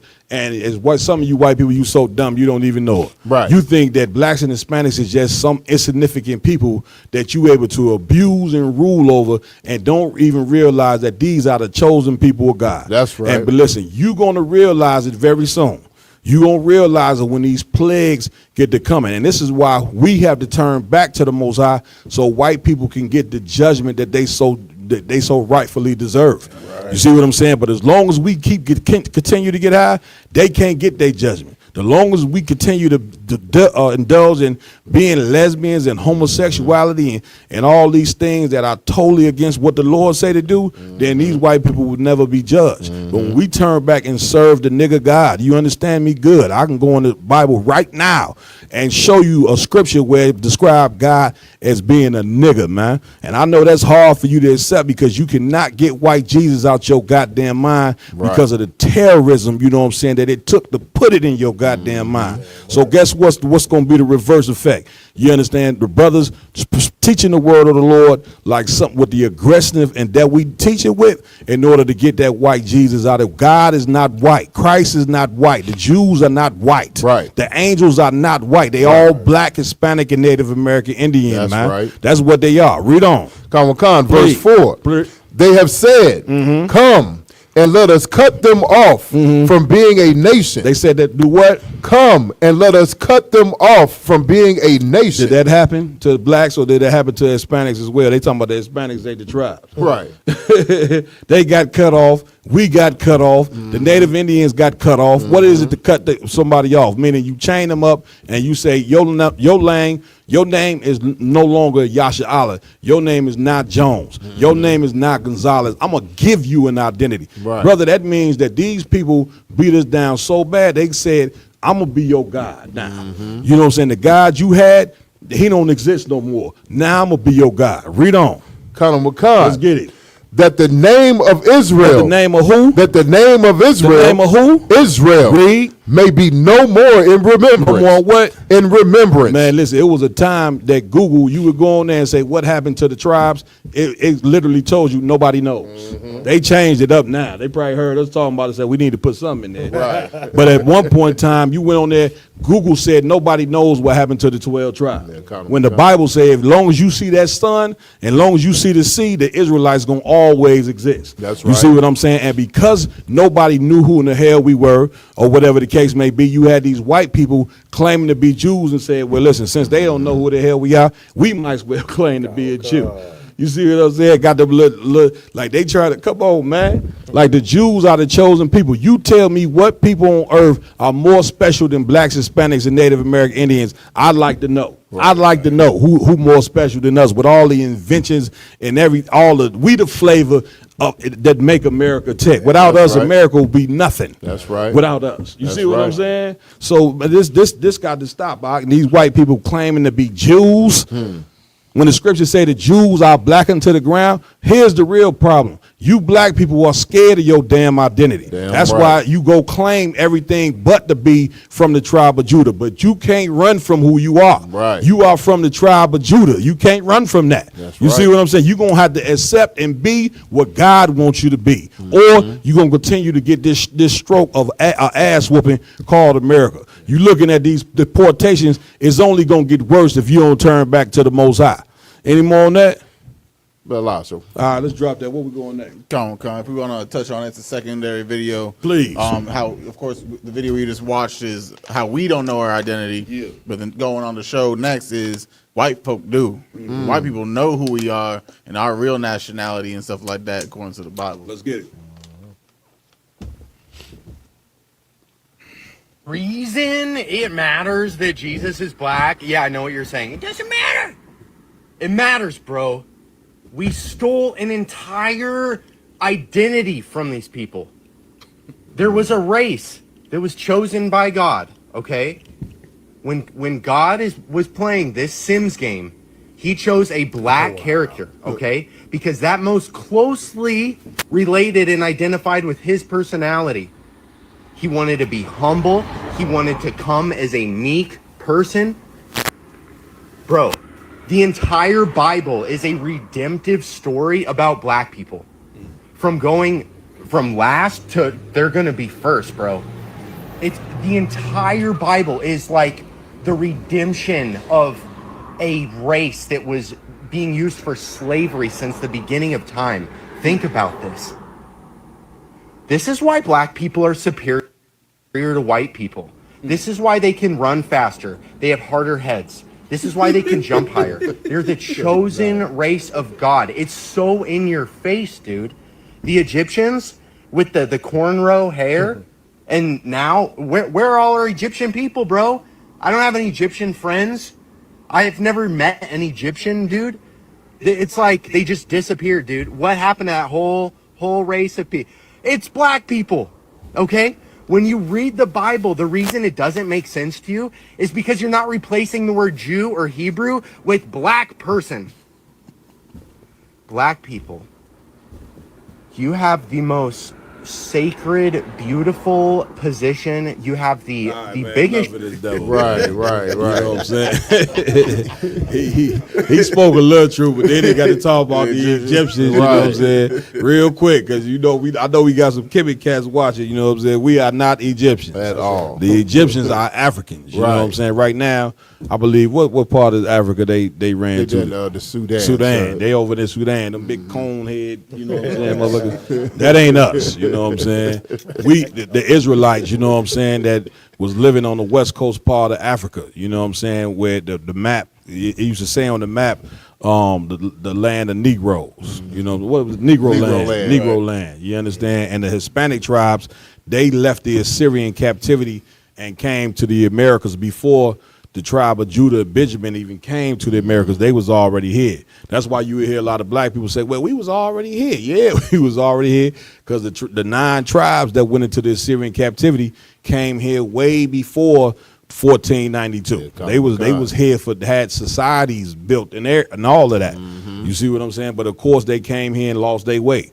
We went to the west coast part of Africa, lost our way. And when you lose your way, you know what I'm saying, with the Most High, you know what I'm saying, gonna put you in slavery to get your head back right. That's And right. now it's time to get our head back right and serve the Lord. Damn right. You know what I'm saying? So what we at with it? Come on, going on next. We gonna hit on our main joint with the sister, you know, that had her niece and nephew unalived in a trunk for 14 months. Yeah, this was pretty. This was probably one of the Yeah, most heinous crimes I ever seen. Go ahead, play.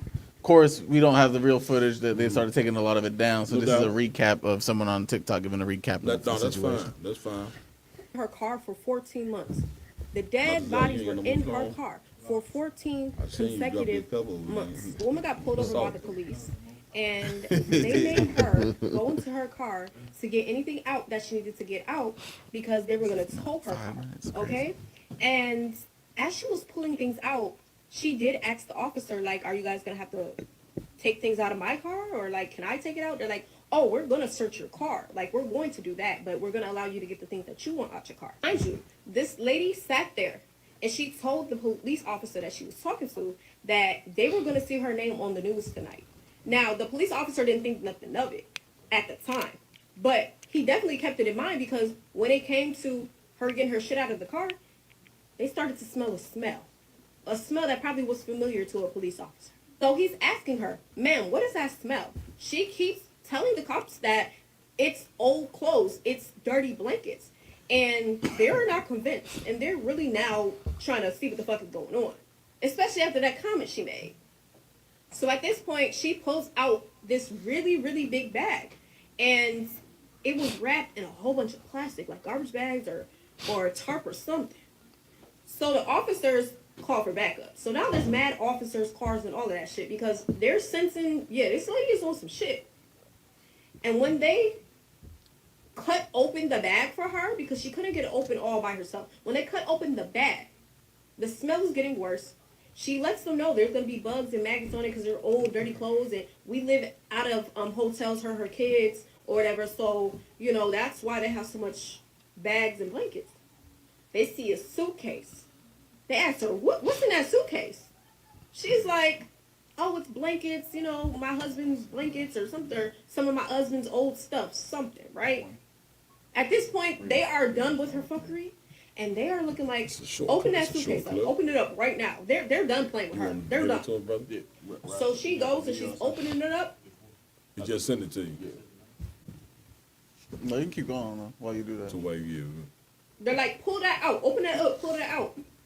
And boom, they see a body. A body.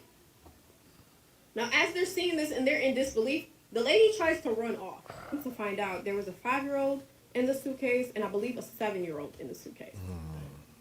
Can you imagine being a cop, a human period, but especially a cop, where you're seeing all kinds of shit on a day-to-day shift basis? Stop it right there.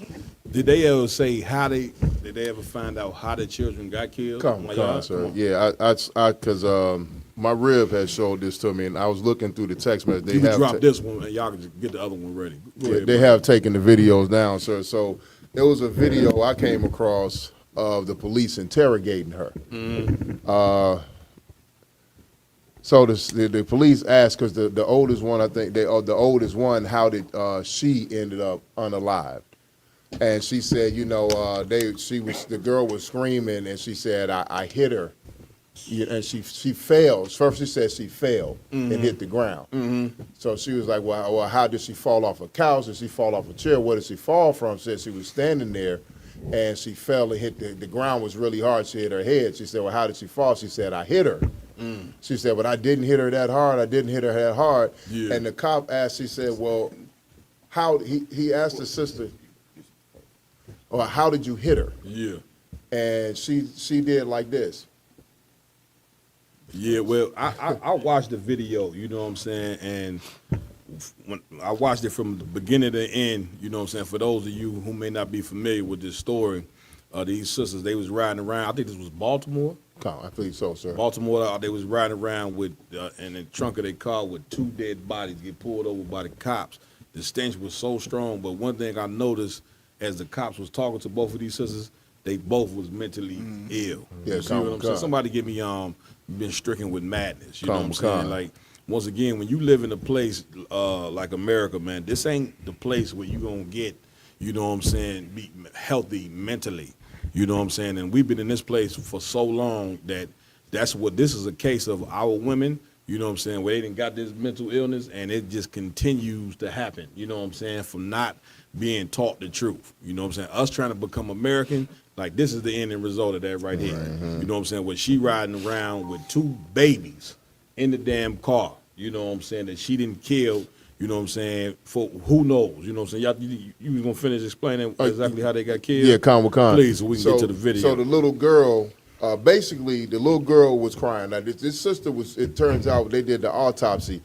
These kids had all types of bruises from their head to their feet, internal bruises. You know what I mean? So her sister left the children with her, and was supposed to come back. And the sister, drugs and all that stuff, never came back. Pretty much told her, I'm not coming back. So she was running around from hotel to hotel with taking care of the kids, trying to get the sister to constantly come back. And the little girl, they would cry or whatever, and she would beat them. So this particular time, the little girl was crying and wouldn't stop crying. I don't know if she hit her or whatever it was. And so the little girl wouldn't stop crying. She snapped and just started punching the little girl and knocked her down. And when she hit the ground, she hit her head. Yeah, that's how the oldest was unalive. Okay, the young boy was similar things. He was saying that she said that him and her were playing. And he had a cut on his leg that wouldn't stop bleeding, and he passed out and wouldn't wake up. When they did the autopsy, there was no cut on his leg. Right. What happened is she said they were playing. She was beating him basically, and he passed out. And from her beating from the beating, yeah. And he died of internal hemorrhaging.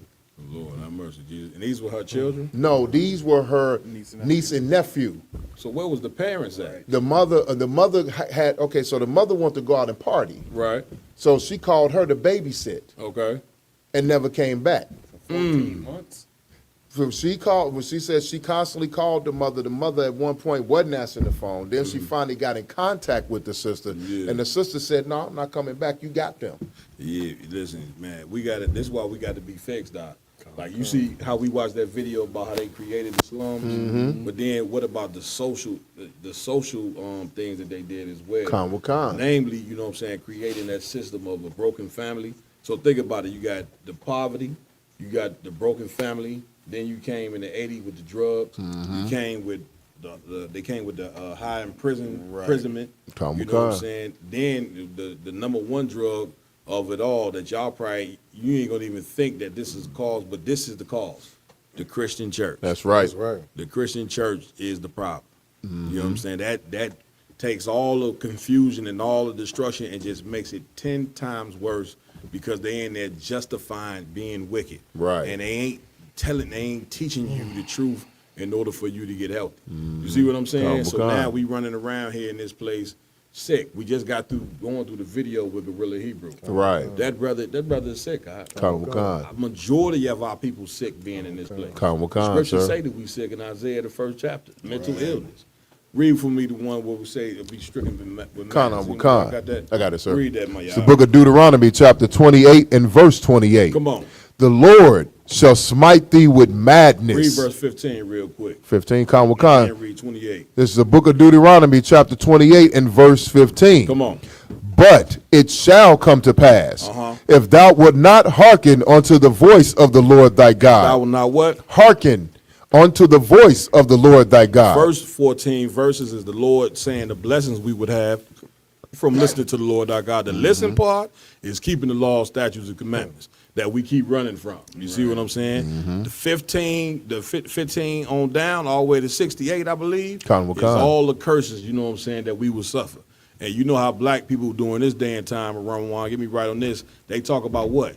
These generational curses, right? And which they are absolutely correct. We are under generational curses, but we don't have to be, right? We can break those curses by doing what the Lord say in the first 15 verses, which is do what he say. That's what a commandment is. You see what I'm saying? By turning back to these laws, statutes, commandments, this is how we get from under these curses. Now we about to read one of the curses that we will suffer from being in this hell. Read. To observe, to do all his commandments. Some of the commandments. All his commandments. The Lord say all his commandments, not some. You can't pick and choose. You know what I'm saying? Which one we going to follow. Right. You know what I'm saying? You can't keep all the commandments and then say, you know what, I'm going to be a lesbian. You know what I'm saying? Why? Because lesbianism means the community is now going to fall because of that poison. You see what I'm saying? You can't keep all the commandments then say what? I'm gonna be a drug dealer, but I keep all of God's laws. I'm a man of God, walking out the church with a cross. As soon as you come down the steps, you making phone calls to sell drugs. You know what I'm saying? Poisoning your goddamn people. We got to be perfect before the Most High. The Most High gave these commandments and laws to us. That's what it means to be a chosen people. You in the covenant whether you like it or not. Abraham, Isaac, and Jacob put us in this covenant, and we are indebted to keep these laws, statutes, and commandments, whether you want to or not, man. Read. And his statutes. And his what? And his statutes. Read on. Which I command thee this day. Well, I'm asking you this day. I command thee this day. That's an order. Skim me down. Let's get it. Sir. Did we miss something on that? Finish that. That I command thee this day. Go ahead. That all these curses. All these what? All these curses. The generational curses that we talk about is right here in Deuteronomy, the 28th chapter. Keep reading. Shall come upon thee and overtake thee. And do what? Overtake thee. Meaning we trying to outrun these curses. You know what I'm saying? But the Lord say that these curses would overtake us. You know what I'm saying? Which means that these curses we under are spiritual. Being here in America, slavery, suffering from all these diseases, AIDS, cancer, whatever we go, because we won't keep God's laws, these curses are going to chase you down and overtake you. It's no getting out of it. Y'all done? Sir. I just wanted to ask a question about another scripture that I had read, kind of pertaining to this same subject. Right? So in Ecclesiasticus, chapter 12 and verse 5, it talks about more of helping the ungodly. So, if somebody is living a lifestyle, to where they are, to receive these curses, and us being men of God, trying to assist our people, if we assist them, will that be a punishable act? Well, it's a when you want to, whenever you read in the Bible, you want to understand the context, right? So the help that it's talking about that you should not do if a cat selling drugs, you shouldn't be riding in the car with them to help them sell them drugs. Right. You see what I'm saying? You shouldn't be helping the sinners, meaning if you teach homosexuals the life that they live in is okay, you helping the sinner. Right. You see what I'm saying? If you teach a young daughter that it's okay for her to get an abortion, you helping her. Okay. You see what I'm saying? It ain't the help that we do where we feeding the people and teaching them. Remember, Christ went and sat amongst the sinners. Right. But when he went and sat amongst the sinners, and that's a heavy question you ask, when he went and sat amongst them sinners, he ain't tell them keep sinning. Right. You know what I'm saying? That I'm about to go die so you can just be wicked and evil. That's what they teach in the church. And we don't even realize how demonic that is to tell a person, man, Christ died for your sins. Go ahead and keep sinning. What scripture that's at? Right. It ain't in there. You see what I'm saying? Let's get it right quick so we can finish up. Y'all gonna turn this into a biblical class. I'm trying to slide through this thing. You understand? If you want class, tune in every Wednesday night, 7 p.m. Central. No. There you go. give me what I need. Come. Yeah. The book of Deuteronomy, chapter 28 and verse 28. Go ahead. The Lord shall smite thee with madness. Smite thee with what? Madness. That's what we've been smitten with, madness. What you see right there on that TV with them sisters riding around, you know what I'm saying? Why are they riding around with them kids in their trunk? Because they know that they murdered them. You see what I'm saying? And they don't know what to do. You see what I'm saying? And this is what we dealing with for disobeying the Lord, Lamar. You know what I'm saying? We are in a state of confusion and madness. That's right. Any more on that? And blindness. And what? And blindness. Blindness meaning you don't know which way you should be going.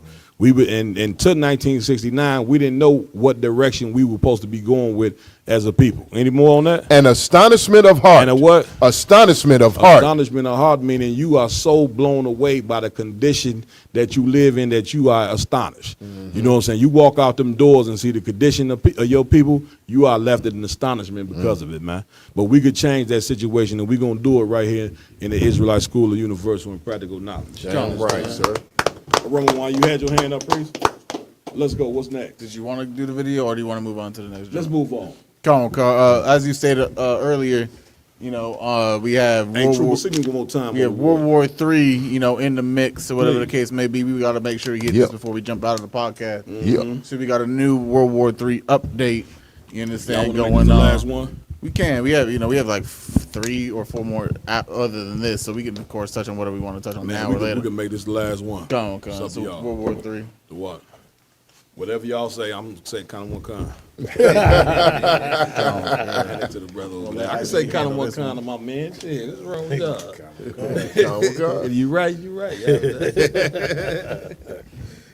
Talk about beach just as that's on a daily basis.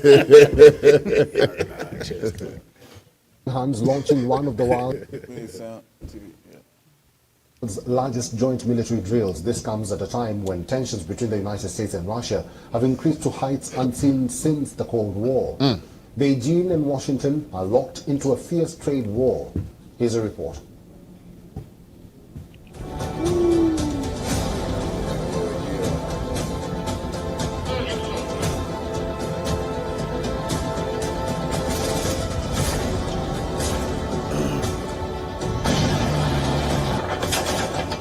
Missiles launch, destroyers slice through the sea, and fighter jets scream across the sky. This isn't war, not yet. But it's what war would look like if China and Russia fought side by side. And now they're practicing exactly that. Did you hear that? I just explain to the people what this means. I hope our listeners out there understand what's going on. China and Russia, 2 world superpowers, actually probably behind America, they the second and third superpowers. China's being second, Russia being third. You know what I'm saying? The video shows you they doing military drills together. IG, break this down for the people. Come on, Con. So this is what you call war games. So pretty much 2 allied countries get together to form chemistry. Yeah, it's similar to like basketball. Like when the United States they put a Olympic team together, you got to develop some type of chemistry on the court, or you're not gonna play good together. Same with military countries. So Russia and China, they're having war games, or they're practicing so they can form this chemistry. So when they actually go to war, it's not a fucking mess. But I mean they together. That's it. And they kind of know, because America's military strength. Get me right on this. America's military strength is so strong. They got to kind of ally to come to. You know what I'm saying? Right. What's really going on, Black, Hispanic, and Native Indian people, is that the Third World War is right outside that door. Damn right. That's what that means. That's you know what I'm saying? And it's going to happen. It's biblical. Yeah. You know what I'm saying? Like Moses and give me somebody else. Moses and Aaron. like Isaiah. You know what I'm saying? This is prophecy being fulfilled. And what was so heavy before they even showed you the military drills, did you hear him say that China, you know what I'm saying, is in a trading war with the United States of America?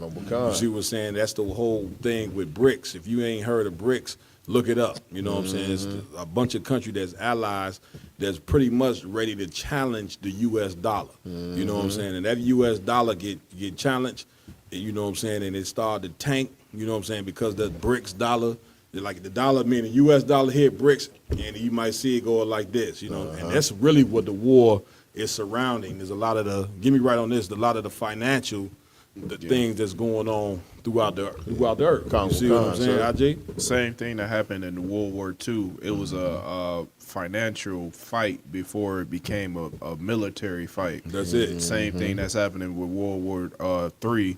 Right now it's a financial front, and they filling each other out and everything like that. That's But it. every side, every country knows that they're going to war. It's no way around it. It's something that's eventually going to happen. You know what I'm saying? Let's play the rest of that tape.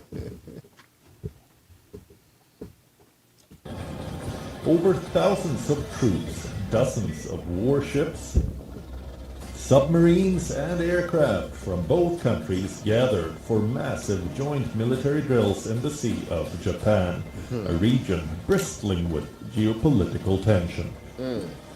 The drills include live fire exercises, anti-submarine operations, air defense, and simulated amphibious landings. Warships prowled the waves, while jets executed low-altitude formation strikes. Beijing and Moscow say the drills are part of the annual cooperation plan between the two militaries. Both sides will conduct a 6th joint naval patrol in relevant waters of the Pacific. This is part of the annual cooperation plan between the Chinese and Russian militaries. It is not directed against third parties and is unrelated to the current international or regional situation. But the optics are obvious. The timing not accidental. These war games come as the US deepens alliances in the Pacific, bolstering Japan, South Korea, the Philippines and Australia in what Beijing sees as a tightening net. Moscow, on the other hand, is locked in a grinding confrontation with NATO over Ukraine, China and Russia. That one heavy thing you see where they did these military games at, right? And off the coast of Japan. Now Japan is a longtime enemy of China and a longtime ally of America. The United States. So the United States. So they did that they chose that location on purpose to rub it in the United States' face, because technically them coming with that much military force in the allied water, America is supposed to stand up to them and back them down. Like, y'all can't come over here on our little homie land. You know what I mean? These countries, man, are starting to look at America as the bully, and they ready to come up against the bully. You see what I'm saying? That's why you see Trump. He's putting tariffs, you know what I'm saying, on all these countries. But some of these tariffs ain't working because you got countries that's coming together to ally, you know what I'm saying, to kind of subdue the tariff in itself. Once again, man, you know what I mean, like the Third World War is coming, but the question is, what does this mean for blacks, Hispanics, and Native American Indians? Commander Jenny Hanna just did a lecture breaking that down. You know what I'm saying? He's going to be doing more town hall meetings, more lectures. Like, really, this whole Third World War thing, this Commander Jenny Hanna's laying here. You know what I'm saying? And, of course, Iowa Lumgabar and Karyaz, they do the war report every last Thursday, and they, will be unveiling information on there as well. But pay attention to what's going on, you know what I mean? Because our very lives are at stake, you know what I'm saying, at this point. And it's about to get very, very serious. And what you want to do as a black, Hispanic, and Native American Indian is get in with men of understanding. That's right. This kingdom is about to come to a closure. All right. With that, man, been an amazing show. We appreciate everybody for tuning in to the Round Table of Truth. Lord allow, we'll be right back next Friday. I'm going to go to Officer Lamont for announcements. Come on. Make sure to go like, follow, share, all around Table of Truth, Real Nigga University social media pages out there. You know, make sure to go hit that super chat. in the YouTube channel. All your donations going to go right back to the community, as you have seen through the Midwest Fire Weekend that just passed. And make sure to go show some support to Commanding General Honda, Captain Tazariak, and the entire New York headquarters crew over there in Harlem. They're going to have they weekend at the end of the month. You understand? The cookout itself is the 31st. Make sure to also go watch the new debate that Captain Tazariak just had with Andrew Wilson and slayed him in the topic of is polygamy a sin. You understand? Just one comment if I could. Man, Captain Zariak, he got to start taking debates with fair moderators. I mean, the devil tried to out-talk Cap so fucking much. I want to jump in the screen and but you know he got his ass whooped because his woman jumped in there to defend him. She's like, all right, baby, this nigga that whooped on you long enough. Right. You know what I'm saying? Go ahead, but y'all, you gonna say something? And the devil smoked like 5 packs of cigarettes. He caught cancer. That episode. As he's trying to teach you, according to the Bible, that he's trying to teach you that, you know what I'm saying, a man having more than one wife, you know what I'm saying, is a sin. Why he smoking? Right. But you Christians, listen, y'all wouldn't have it no other way. I understand. Go ahead. I had to get that shout out. Make sure to watch the debate. You understand that you can have more than one wife. You understand, but make sure you do it in the right way. Damn right. Listen, having more than one wife, you know what I'm saying, is going to be what saves the Black, Hispanic, and Native Indian community. Right. It's going to be one of the things that heal us, because men going to say, I got this woman, I love this woman, I love this woman, and I love her, and I'm not throwing none of them away. And that brother is going to do what? One man. You know what I'm saying? According to the Bible, you know what I'm saying? That one man gonna hold down 3 and 4 families like it's no problem. Right. You know what I'm saying? Because the Black, Hispanic, and Native Indian man, he can do that. That's right. You see what I'm saying? These women, you know what I'm saying? These houses gonna get fixed. These children gonna get fixed, and it's gonna be a beautiful thing. We gonna live our culture. You know what I'm saying? The way the Lord said to do it. You know what I'm saying? The Lord say we can't do it. We ain't gonna do it. Right. The Lord never said that a man had to have one wife. Right. The Lord ain't never said a man had to have no wife. Right. It's up to that brother's decision. That's right. You know what I'm saying? And it's based upon, you know what I'm saying, how spiritually strong a brother is to be able to lead a woman. Just don't go get multiple wives because you can do it. Right. Be responsible in what you're doing. Right. But the one thing we not gonna do is what Christian people do: go get married to one woman and be fucking 4 or 5 women. Right. But be lying. Right. You know what I'm saying? They can leave the house. First thing he do is take that ring, throw that in the glove compartment. go live a lie. Right. You know what I'm saying? Right. That ain't a man, y'all done. If you're gonna be a man, be a man. If you talk to a woman, she asks you, you got a woman, you tell her, yes, I got a woman. I love her, and I want to try to get to know you. And that's it. Right, you know what I'm saying? And we're going to be men, and we're going to gain, you know what I'm saying, our masculinity back. Come on. Last but not least, make sure to join us tomorrow in Des Moines, Iowa. You understand? Under Commanding General Hunter, Captain Maul Quad, and Officer Tazun, the camp leader over in Iowa. We'll be breaking ground for the first time. You understand? Make sure to make it to 6th Avenue in Des Moines, Iowa. Give Officer real quick. Give Officer Tazun a hand, man. Des Moines, Iowa. I got a ton of family that migrated down that way. You know what I'm saying? I actually said, you know what I mean, I was never going back to Des Moines. You know what I'm saying? But the Lord had found a way for me to go back. Well, that is what it is. I'm going to leave it there because Kayash don't want me to get to talking about that without happened down there. Call Cuddy. You understand? Make sure tomorrow at 3 p.m. it's gonna be at 6th Avenue, Des Moines, Iowa. You understand? Breaking ground under Commander Jenny Ahana. Make sure to show some love. That's it. Right. Give it up. You know. Give it up to Officer Lamar Yalas. I also want to give it up to my left, Officer Yaradine. Plug what you need to plug, Warren. First off, always make sure you pay your tithes to the isupk.com. You know what I'm saying? This is the priests and prophets of the Lord, isupk.com. Pay your tithes, you know what I'm saying? And if you're looking for any merch, you know what I'm saying, any T-shirts, you know what I'm saying, jackets, hoodies. It's a hoodie season approaching in a second. You know what I'm saying? Come to diversitymall.com. I'm getting my orders ready now. Exclusives, real nigga university. Hey, listen, one thing I would tell you, but whatever me and y'all die work out with these sweaters, don't come asking no price. Don't ask me no prices. What's going on with me and that brother? I just want to say that. Go ahead. Yeah, understand. But go cop them real university sweaters. I also cop, the new Round Table of Truth sweaters and jackets. I know you'll be making some jackets soon because the logo is off the chain, you know what I mean? And we got to get it just due to Officer Ramawan, you know what I'm saying? Give him right. Brother came up. Yeah, Ramawan, tell him, man, you know what I'm saying? Brother came up with a hellified design, man. We was going to go with the gray joint, you know what I'm saying? But Ramawan had made another one. I was like, man, you got this gray one, but the other, get me right on the wrong one.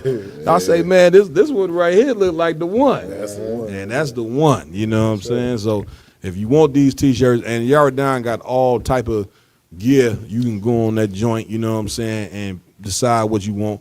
And the one thing I'm going to tell you, I ain't just saying this because he's my man's, but the material and the stuff is quality. You know what I'm saying? He ain't just smacking nothing on there, you know what I mean? And it's going to fade in 2 days. This stuff here going to last. Go ahead. You throw that joint in the washer and be confident. And it'd be good to go. Come. It'll be good to go. So this is quality material, so come get it. You know what I'm saying? If I could, please. It's even built for combat. That's Some right. of it's been combat tested. Don't tell him. Yeah, don't tell him. Don't tell him we will whoop your ass. We are not Christians. Let's see how they 100 hands on your chin. I'm gonna get a call. Yeah, we whooped all of these things. Yeah, this thing. Man, also too, I want to give it up to Officer Iwalum. You understand? You got anything you want to say, RJ? All right, and last but not least, I want to give it up to Officer Mayad. You understand? Any announcements, Mayad? Khan. That's just every week. Tune in every week, every Saturday. You know what I'm saying? Go to isupk.com, whatever city, zone, state, country that you in. Find out where the ISUPK is near you because we are international. And tune in every Saturday to the Sabbath service. You know what I'm saying? That's right. Well, we're going to break down the Bible from Genesis to Revelations. We're going to read in the ancient Hebrew, the Lashon Kodash, and then give you the English translation. Yeah. And this is how you will get to learn the true history of your nation and the Lord's dealing with us and how we dealt with the Lord and how we are where we are today and where we going tomorrow. Man, come on, give it up, man. Listen, I ain't gonna lie. Mayad and Marad, man, they do one hell of a Sabbath service, man. If you ain't been to the Sabbath service, like his brother said, come learn, you know what I'm saying, your language. You know what I mean? Come sit down, you know, on a Saturday morning and let these brothers teach you the scriptures, you know what I'm saying? And not only that, they might, you know what I'm saying, you come up with a little cup, they might put a little dap or something up in there. You know what I mean? You have a nice little buzz while you sitting there. And we don't want you drunk and falling out your chair. Right. But you gonna be nice and right learning the scriptures. Ain't that better? You know what I'm saying? So come to that Sabbath service and get it on. Support everything ISUPK. Man. That's right. Support That's us. right. It's That's true. right. You know what I mean? We cannot do this. Manager and Hannah cannot do this without the support of his people, man. That's right. All right. That's right. Also want to give it up to our technical team, Officer Ramawan. Y'all know what he do. Give it up to the brother. And man, listen, the man, you know what I'm saying, who all the ladies love. They love this brother. You know I'm about to announce next. Officer Raj Karaj. Give him some. Whenever we go out somewhere, that nigga got everything more. What he tell her, what woman that night? What he said? 5 seconds. Go ahead, give it to me. Yeah, you know, he said, here's my phone. Give me your number. Yeah, 5 seconds. Yeah, he told us, gave the sister the phone, so you got 5 seconds to put it in there. And if it ain't in there but 5 seconds, I don't want your number. The brothers look back like, damn. When we start pimping it in. You know it's even more amazing, Cap? Go ahead. 2.5 seconds later, she was... Oh, it was in there. You know what I'm saying? We start doing that. Right. Hell of a brother, though. Give it up to Raj Karab, man. We also got other brothers in here. Officer Ramawan. Give him a hand. That's right. Officer Natha Zayab. Right. Officer Nashuan. That's right. And Trooper I. Young Young man. man. Young, huh? Young man, I. Young man, oh, you ain't get your troopership yet? No. Oh, young man, I give him a hand. And a rum. I said the rum already. You said a rum one. I said the rum one down. I said twice. Okay. Officer of rum, Salakia of rum. I got all these goddamn. Y'all know I ain't good with names. In a minute, I'm gonna just start saying we got a bunch of niggas in here. No, all joking. With that, I'm Captain Marquardt, under Commander Jenny Hunter, Lord alive. Midwest monster of mayhem. You already know that. I'm bringing in mayhem. You understand? That's it. You understand? We see y'all next Friday. Shalom. a lot of people from Ukraine, a lot of Asians, a lot of Afghanistani immigrants coming into this country, and they don't deal with the same, you know what I'm saying, issues. How does that part of things make, you know what I'm saying, affect you? Yeah, I feel like it's very personal, you know, when you have everyone, you know, coming here for what's considered the American dream, but you only pick on one specific race and one specific location of where, if you're Mexican, I absolutely hate you, and if you're Mexican and you look this color or you look this way, then, you know, your dream is not valid, but this white person's dream is valid, or this lighter person's dream is valid. It feels very personal, and it feels very, very traumatizing that by the skin color or where you were born, like, you no longer kind of deserve this, like, humane respect, you know. That's very tough. That's the reason why a lot of our Mexican brothers and sisters live in fear for ages. A lot of them pass away from undiagnosed diseases because just by us looking Mexican, just by us having Mexican names, showing up to the hospital, to clinics, to bus stops, like, that automatically gives us, you know, a disadvantage that unfortunately kills us in the long run, you know, whether it's mental health issues. A lot of our people suffer from really bad mental health issues because if you're in a classroom and you're Mexican, you're instantly looked as uneducated. If you're speaking Spanish at a grocery store, you're gonna get looked at to make sure you're not stealing something, that you're not, you know, when Trump called us all rapists, like that in of itself is so inhumane. And, you know, you kind of see him go to these people to, you know, send back criminals, but yeah, we have shootings in schools every single other day, and a lot of them are white, you know, but it's because they're white that we're not doing something about it. But then you have Mexicans who, you know, after the Lake and Riley Act that was just, you know, passed at the federal level, if you get accused, not even sentenced, if you're accused of a crime, you can be, like, instantly deported and detained. That's if I'm walking down the street and someone says, hey, she stole something from the gas station. I didn't necessarily have to steal it. I can be taken in and I can fully be deported. So that in of itself is targeted, it's inhumane, it's unjust.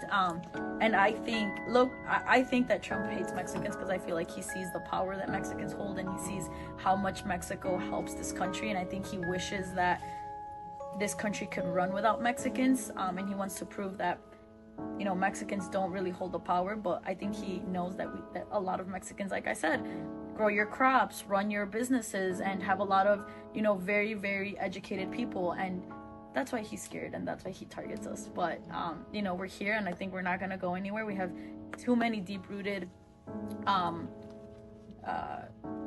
just passion for this country, and a lot of us love this country. You know, we can, as much Mexican as we are, like, we are thankful to this country. I'm thankful for, you know, the health insurance, for instance. That's something that my parents would have never been able to get in Mexico, you know, for the education that I received, for the privileges that I've gotten in this country. So we don't hate this country. We love this country. We just want to be able to be a part of it, and we want to be able to get taken serious and to, you know, live a healthy lifestyle without being scared every single day of whether or not we're worthy of being here. You know, you don't have to be an attorney, you don't have to be an engineer to deserve everyday rights. Like, you can just be someone that sells fruit outside of this building, and you still deserve to get treated like a human, not even a citizen, a human. Humanity is being lost with Donald Trump as president. We are, you know, no longer getting looked at as whether or not we're human. It's, what do you have to offer to this country, and are you worthy enough to be here? And that completely, I feel like, as much as he claims, you know, to fear God, and I think that's bullshit, because God would be so disappointed in him and everybody else that thinks that, you know, only a certain amount of people deserve to be here.